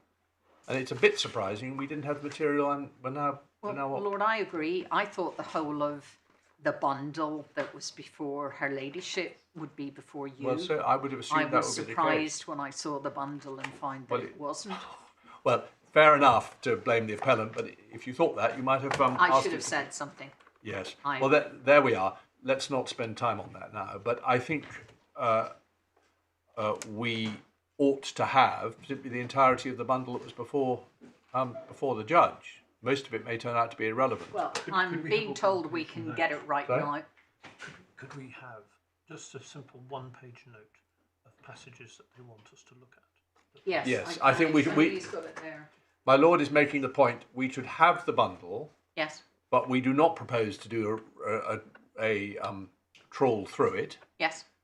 It should be accompanied by a note, hopefully in agreed terms, yes. Of which of the passages we ought to read or at least be aware of. Yes, it's very slim. I think it's 2 witness statements and a statement from the legal assessor, because we raised the point and they went back to the legal assessor and he gave his views because he kept a note of what was said. But I mean, our position is there was no evidence Yes, I given. see. Okay. And I think the judge, because she had that, it's possibly why, I can't say for sure, she in her judgment at paragraphs 42 to 49 talks about there was no such evidence of escalation, there was no evidence relating to the bystanders, etc. Can I be sure precisely what it is you're saying? I thought there was evidence from Mr. Wray under questioning from the PCC that it had taken place before bystanders in a wine bar. Is that not the case? Not quite. That there was a wine bar on an opposite corner and there were people standing outside the wine bar, but there was no evidence that those individuals in any way engaged or stopped to watch or became involved or became distressed, Yeah, upset. well, I think one does need to be precise about what there was and wasn't evidence of. I Let have me your... just get it precisely. Right, no, don't get it now. Because it's one thing to say, as you do in your grounds of appeal, there wasn't any evidence from bystanders saying we were frightened or whatever. It's another thing to say there was no evidence of there being any bystanders, because I thought there was evidence that there were bystanders, and what you've just said tends to suggest... Depends what you mean, what your lordship means by a bystander. In other words, they weren't standing around watching this fight go on and the hitting. There was a wine bar some 350, 400 yards away, and they were standing outside drinking, minding their own business. They weren't engaged in what happened Well, down here. we'll see what it amounted to, and it may, in the end, given the way the issues are narrowing, not be material to anything we have to decide. But I'm very concerned in a case of this kind not to know exactly what was there and what wasn't. And if we had more time, I would be giving Mr. Ozin primarily, but perhaps you as well, more of a hard time about not having got all this together. We have got it on the laptop. That's here. no use to us now, but we'll That's no use have it to after now. the hearing. Right. Do carry on with your submissions. I'm just checking what other points that I think I need to address, and perhaps if I then go to what the judge said on section 14. Can I raise a question which has only really dawned on me this afternoon and maybe a completely bad point? The hearing before the judge was a rehearing. Yes. It's not uncommon for professionals, people in this sort of situation, simply to appeal to say they got it wrong. And if you look at paragraphs 59 and 60 of the judgment, the judge, having paid some regard to the nature of the tribunal below, says in very trenchant terms, given these findings, this was not UPC. Yes. Now, we are in a position to review. The appellant has not touched on this. What is our position? Do we have to find that the judge was clearly wrong? Yes, you would have to. Well, I think it Other- goes beyond that otherwise- because you're a second appeal. Well, second appeal is with respect irrelevant. It's more the nature of the appeal. And as my lord says, Clearly wrong. although as between the judge and the PCC it's a rehearing, as between the judge and us it's a review. Yes. Okay, well that may be a matter for the appellant in reply.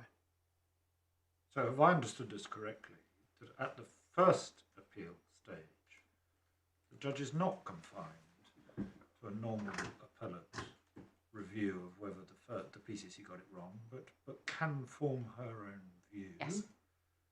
And if she comes to the conclusion it was not UPC, when it comes to us, the question for us is not whether the PCC were right, but whether she was entitled to come to that view. Is that Yes. right? That's my understanding because she conducts a rehearing Yes. and she has a right. It's section 30, subsection 1. I think it is under the statute which sets out what her powers are. It is although it is a rehearing, it's a rehearing very much constrained by the case law. Yes. Because it's one which emphasises the respect to be given to the Yes. judge below. And of course, it's certainly not a rehearing, typically, in the sense that she hears all the evidence again. No. Although in or some her- cases... She is entitled to hear fresh evidence. Yes. In some cases, they certainly look at the transcripts Yes. And in some cases, in one case involving the GOSC that I was involved in, and Mr. Grant as well, they played a tape of the transcript, they played a tape of the evidence, because as your lordship will know, one of the complaints often is, well, we didn't see and hear the witnesses. Well, okay, you don't see them, but you get to hear them if the transcript is played. And so in some cases that does happen, which assists the judge in the rehearing. Now, in this case, that didn't happen apart from anything else, although this was supposedly video recorded as a remote hearing. One day or half a day didn't make the recording, whether somebody didn't push the button. I'm sorry to have lobbed yet another little grenade into the mix, but it's possible that the two parties would agree about the test that we apply when deciding whether or not to uphold really the end result, never mind all the matters we've been talking about. I don't want to take credit for this because it's my lord's research is at a stage when we didn't, I think, realise just how important it might be. But there is a fairly recent decision of this court in judgment of Lady Justice Nicola Davis, who I know it's the judgment of the court, but given by her in a case called Sastry in General Medical Council.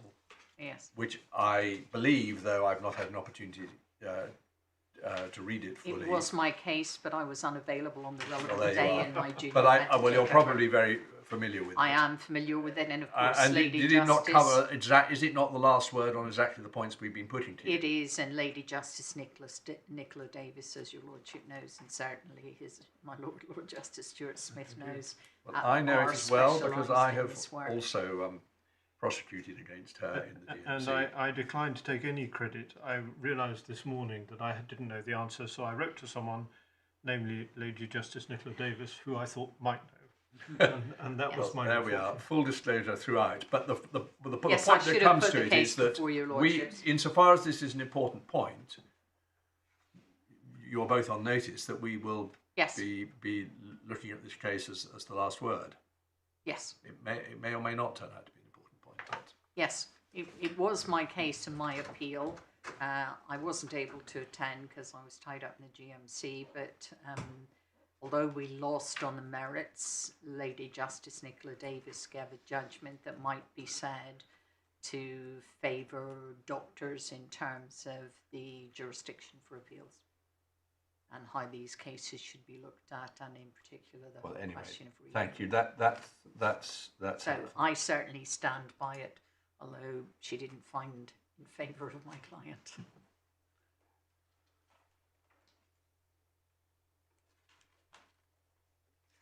Lord, I think I've dealt with what I need to deal with, other than going to what the judge said on section 14 and 12, and it's as I said in my two skeleton arguments for this court. This has turned into a case that was never my case. In other words, the judge took up and ran with section 14 when I wasn't urging it upon her. It arose because of my ground on 88, where I said, look, they got themselves in a muddle because of the conviction when they had no right to do so because of the effect of section 14. She then has gone more widely and has found that section 14 can prevent the regulator, let me just get the exact words, it's effectively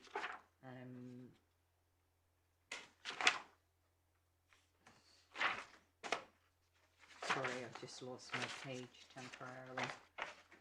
Yeah, it's 37 where she starts her discussion and she moves in to deal with section 14 and saying that she'd been shown no authority for the proposition, and the plain words of section 14 entitle someone to be treated as not convicted. You can't get around it by an indirect allusion to the conviction, including reference to the spent conditional discharge.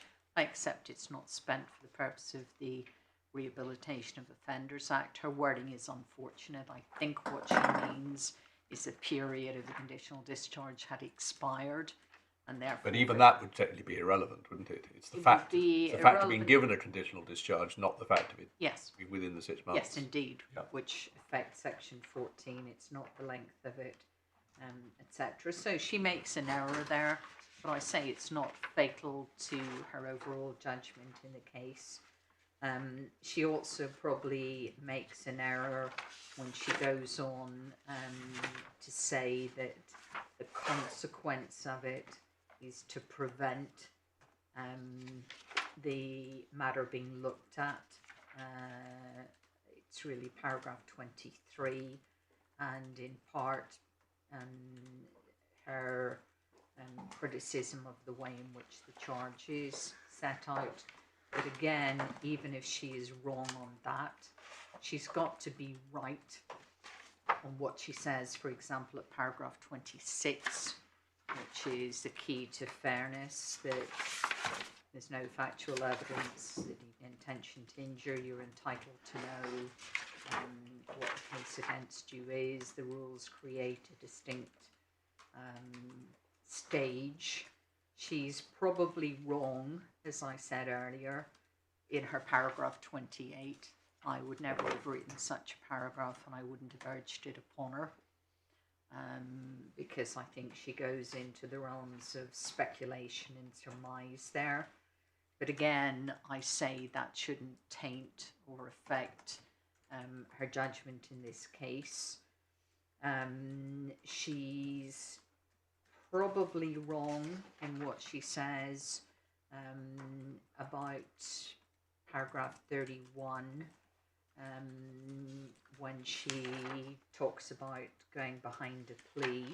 She doesn't seem to have fully taken on board that the respondent did in fact plead to head of charge 1, which included the criminal conviction. She seems to have focused on head of charge 2, but she's then right in paragraph 32 when she deals with Samuel in the context, as I've already said, and that's an important case from my perspective.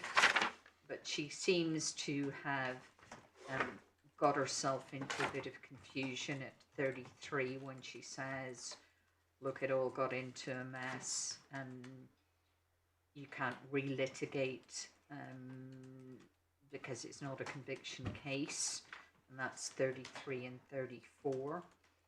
But again, it's not directly relevant to what this case was, because everyone agreed this was a conduct case. So she's making a number of comments about the conviction regime. In other words, she's addressing section 21C, which she had no need to do, and I didn't invite her to do. And it's when she gets into that territory that she then gets herself into a mess as to what section 14 does or doesn't do. But again, I say that shouldn't be relevant to the appeal as I brought it. And indeed, she did get it. You see it at paragraph 37. She did understand what my appeal was about. And she gets it right in every paragraph from 37 through to the end. And so, yes, your lordships may find that she got into a bit of a mess on section 14. I don't disagree with, as I've said, most of, if not all of, the cases that Mr. Ozen has put before you. Two that I say are important are the veterinary one, Samuel, because that allows you, even though there was a conviction, that the Privy Council thought that the facts and context were such that they could say this didn't amount to, I can't remember what the vets call it, they call it something different, unacceptable or serious or something, and the Privy Council was able to overturn that and overturn the erasure.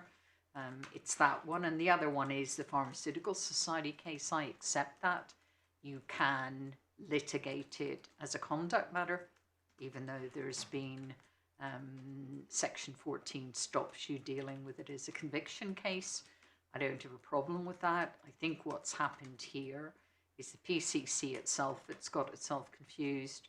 because both are urged upon it. It's put in as if it's a conviction case. The words of the plea are put in, and they. Yes, your problem is with allegation 2. I don't think you're troubled by the allegation that in allegation 1 of the conduct and the fact that the conduct is an offence. It's allegation 2, you say it shouldn't be there. Yeah, that's what I thought. And effectively what I'm saying is that even if the PCC got itself in a bit of a mess by the addition of allegation 2, which led it to confusion and a muddle, as the judge said, she did a bit of the same in considering section 14, which your lordships will see didn't feature in my grounds of appeal or skeleton argument. It wasn't my case, and it hasn't actually been my case before this court in the 2 skeleton arguments I've submitted. I put my case fairly and squarely, and I continue to do so on this really wasn't UPC, or if it potentially could have been. They made a mess in getting to that conclusion because they were introducing other facts, and if the judge had been with me on that alone, I wasn't going to have objected to remitting it to another PCC. But what I can tell you is if it was remitted and I had anything to do with it, allegation 1 wouldn't be admitted, and Rule 27(2) would be deployed. Right, well, I think we don't need to. No, we're go not down that there, path. but so that your lordships As understand my preemptive strikes position. go, that's quite good. But the short position is that in a conduct case such as this, you accept that the fact of the guilty plea to the criminal charge, although it resulted in a conditional discharge, is admissible evidence in support of the accuracy of the underlying facts. Yes, and that's why the admission was made on that one. The one that shouldn't have been admitted was head of charge 1. Was what? Head of charge 1. First head of charge shouldn't have been admitted on everything that the respondent was saying in all his witness statements and all the written material you're going to see today. That's why I say if her ladyship had remitted it, we'd have had a different story, because it would have been open sesame and I could have run the case as I wanted it against those charges, and they wouldn't have been able to bring new charges. She may or may not have known that in terms of reaching her decision that there was no point in remitting. I don't think I said it to her, but I certainly had it in mind that if I got remission, which was my alternative kind of relief, that's what would be happening. Well, thank you, Mr. Rourke. That's it, isn't it? Yes. Yes. Yes, Mr. Rosen. Oh, unless my lord has any questions. No. Thank you. It's been very helpful. Yes, Mr. Rosen. Lord, I think I have 5 points, which I shall try to make briefly. First, in relation to my learned friend's assertion that she wins anyway by virtue of us not pursuing the remaining grounds.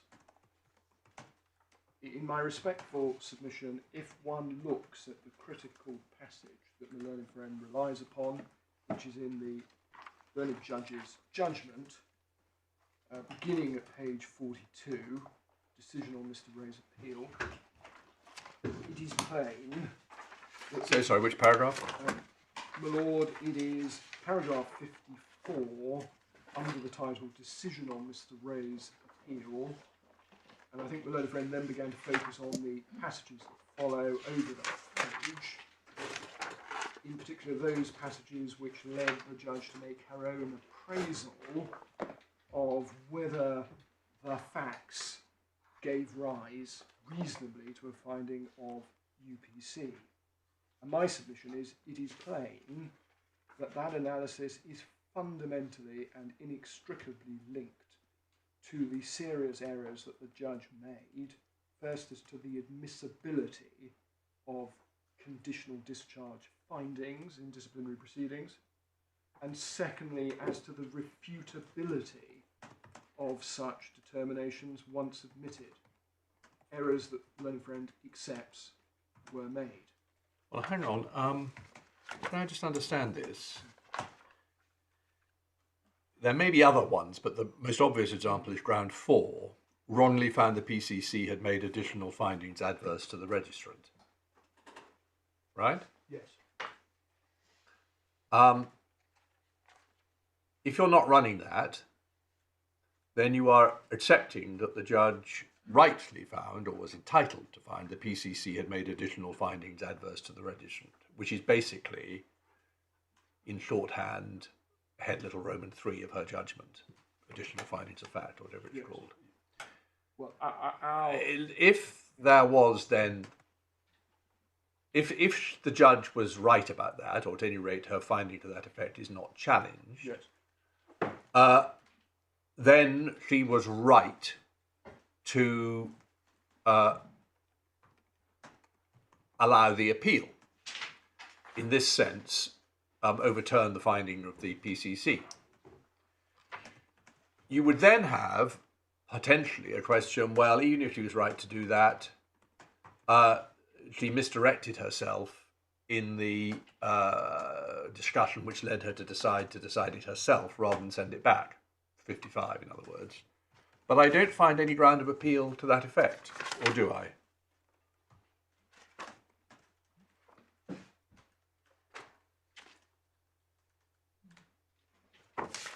Well, my Lord, I don't know if this is an answer to your Lordship's analysis, but our approach has been that the finding that there were impermissible additional findings is linked to our ground 2. Because essentially the judge concludes that there was an additional fact-finding exercise that was impermissible. And we say it was not impermissible, and therefore what came out, and the registrant is in no position to complain about it.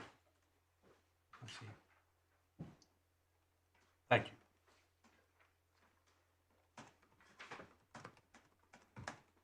And if I try to make good the analysis... So, sorry, you're saying the point made in ground 4, though not being pursued as such, yes, is linked to it, right?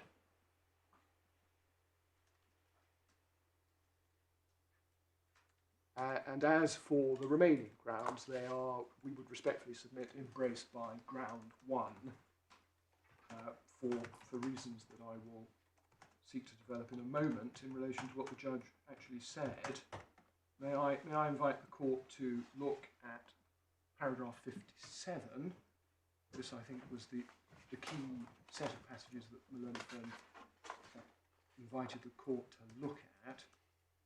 She deals with Samuel, and then the learned judge goes on to say this: a full understanding of the circumstances in which Mr. Wray was for a few moments in public with a softball bat just before being beaten up with it might properly lead an objective conclusion that those circumstances had little bearing on his fitness to practice as an osteopath.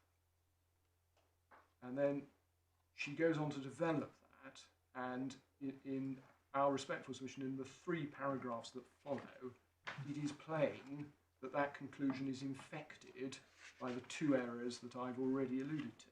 So first, however, in my view, the effect of the 2000 Act is that Mr. Wray was entitled not to have a conviction case brought against him, either expressly or by the necessary implication of alleging plea and spent sentence. Well, that's wrong as a matter of law for 2 reasons, which I don't need to reiterate.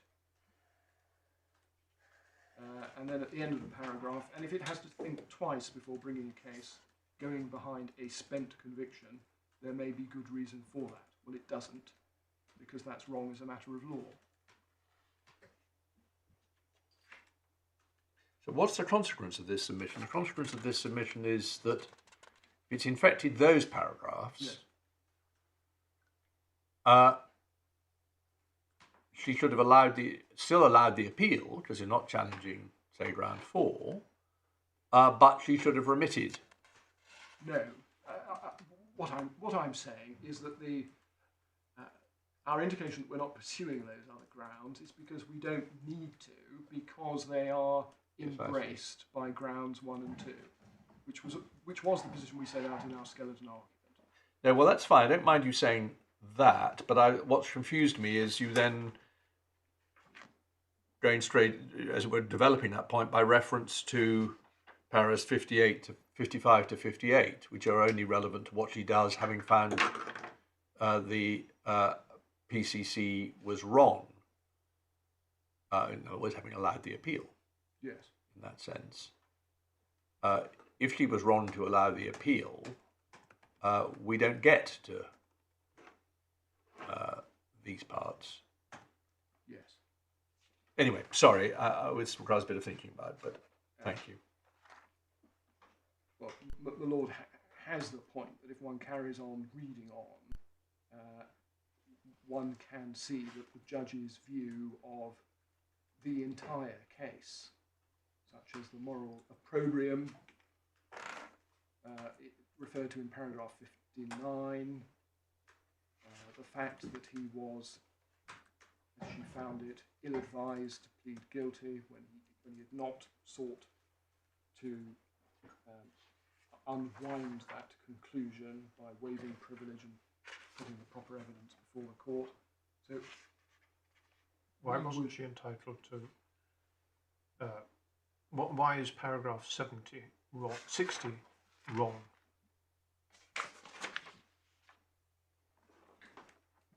Because a well-informed observer would not think that, absent the evidence to justify it. And I've referred, my lord, to the case of Munir, which I would respectfully submit bears out that analysis. Now, is that embraced in grounds 1 and grounds 2? I don't think it is it?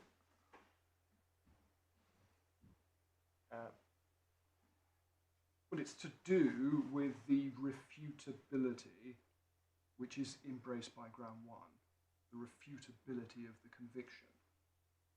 It's only if it is open to you as a matter of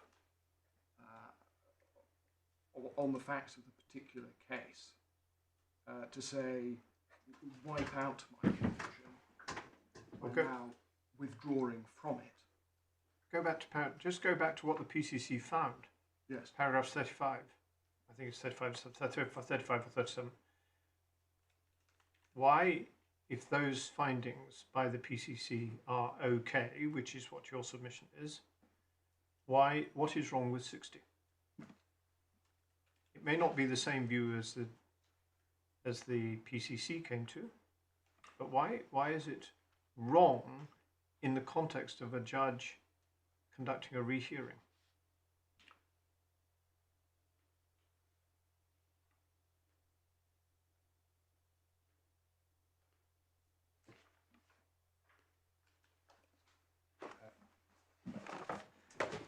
But that's rather my reaction too. Well, I'm trying to regain the point that I was trying to advance, which is this is connected to an assertion that it was not open to the registrant to make without calling evidence. And essentially what the judge has taken is remarks which are inconsistent on her analysis with the criminal conviction. And to form the view that as a matter of law, the criminal conviction gets flipped thereby because of the effect of section 14 of the Act. And that is an incorrect analysis as a matter of law, we would submit. It may not be my most fruitful avenue. So what I'm going to do, if I may, is to go on to a connected point. This is your second. You said you had This 5 is my points. second point, my point number 2. I should warn you that we do have to rise at 4:30 promptly. Yes, then I will make this point quickly. Contrary, I would respectfully submit to what my learned friend has submitted, what the respondent asserted by way of his account in the course of the PCC proceedings did not amount to self-defence or to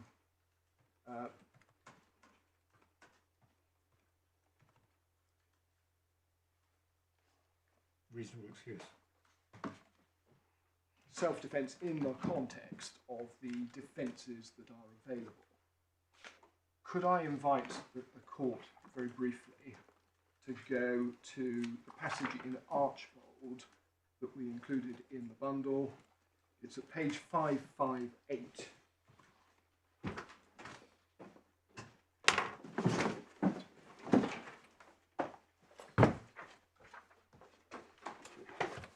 In the authorities bundle. And as I said, this is in the context of the reasonable excuse or lawful authority element of the criminal offence, which one finds on the previous page where the discussion begins. And then under the subheading reasonable excuse self-defence, 24183. And if I can invite the court to go back to page 558, may I draw the court's attention to the second full paragraph on the page. If the defendant arms himself to repel unlawful violence, which he himself is about to create, e.g. by visiting somebody whom he knows is likely to greet him with violence, he does not establish a reasonable excuse. But this is a typical Archbold note, because the next sentence goes on to say something apparently inconsistent. And if we don't have either authority, it's not much advanced.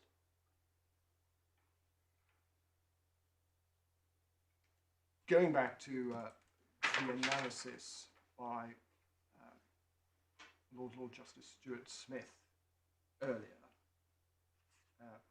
in order to reconcile the PCC's reliance both on the conviction and its acceptance of what Mr. Wray had said in the course of the proceedings, all that it is necessary to do, perhaps I'm expanding somewhat upon my Lord's analysis, but it would be my submission, all that it was necessary for the PCC to do is to find a route through the law which made him guilty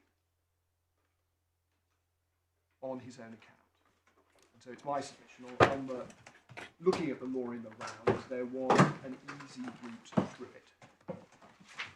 Okay, 5 minutes for 3 points. Lord, yes.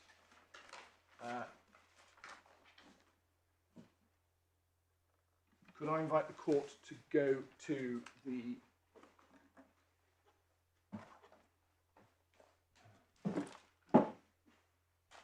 PCC's decision in the core bundle at page 92.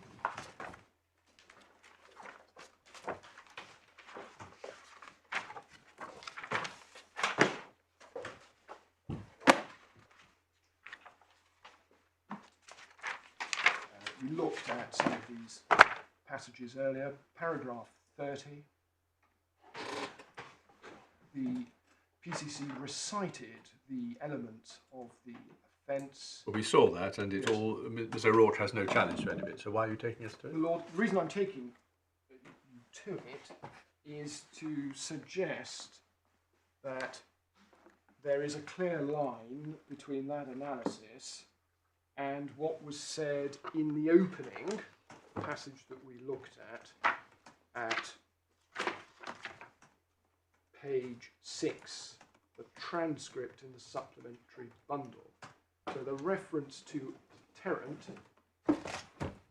goes straight back to the concession that was made by way of acquiescence to the opening at paragraph letter B at page 6. The registrant's statement to the GOSC refers to carrying the bat as a deterrent, and consistent with this plea must acknowledge the weapon as a deterrent would not constitute a lawful authority or reasonable excuse for having that bat. So I would respectfully submit that one has to read that with what preceded it. Sorry, page 6B.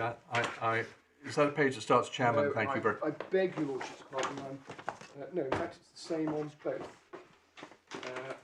Well, just give us the side numbers, which with great.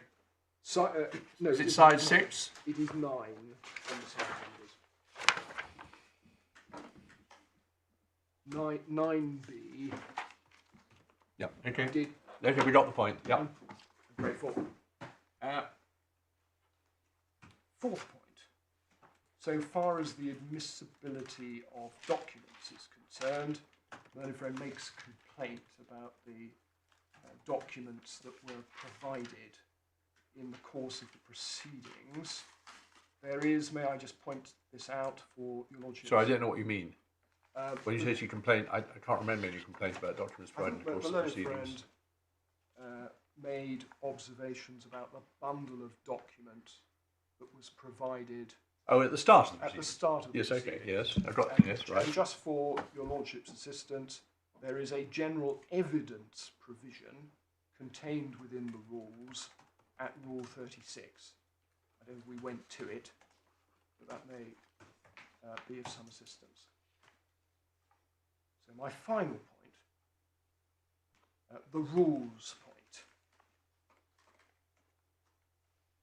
And the learned friend advances the proposition that in accordance with Rule 27, where you have an accept all allegations situation, there is, one goes in effect straight to the sanction. Well, I thought she expressly accepted that wasn't. Well, it's his case as far as the express rules were concerned. Yes. In the course of discussion with, I think with me, but with one of the bench, she accepted as a matter of fairness. You might well have to accept more at that. You might have to accept evidence at that stage. Yes. And she said very explicitly her problem wasn't that was done, but that it was done the particular way in which it was done in order to raise the seriousness of the charges. I had not caught that concession had been fully made. Okay, well, I'm glad. That was my point. Yes, It no, was no, the I escalation. thought it was, yeah. Well, in those circumstances, I don't need to invite the court to have regard to the case Right. law or the specific rules on that point. No, good. Thank you both very much. We would like to receive the bundle that was before the judge as soon as possible with a short note, which I hope the two of you can agree. If you can't agree, you'll have to say what your respective positions are about what we should read. It's unlikely to be of fundamental importance, but we do need to see it. And if you can do it tomorrow, that would be much appreciated. Lordship wish to see that in hard copy ×3. And where do we deliver it? Just for I think, logistics. frankly, Electronically. sorry? I'm happy with it electronically. Normally I'm a hard copy man, but in this instance we'd be happy to have it electronically. But do we I send it to my clerk. Send it to your clerk? So I don't know if you have you can get my clerk's email Got address. your clerk's email. Well, there you are. Or clerk to any of us will do. Right, thank you. And then that makes it more likely it to be done tomorrow, but certainly it should be done on Monday if it can't be done tomorrow. We will be reserving our decision in view of the experience of the two of you. I won't give you the usual formal words about what that involves. Thank you very much.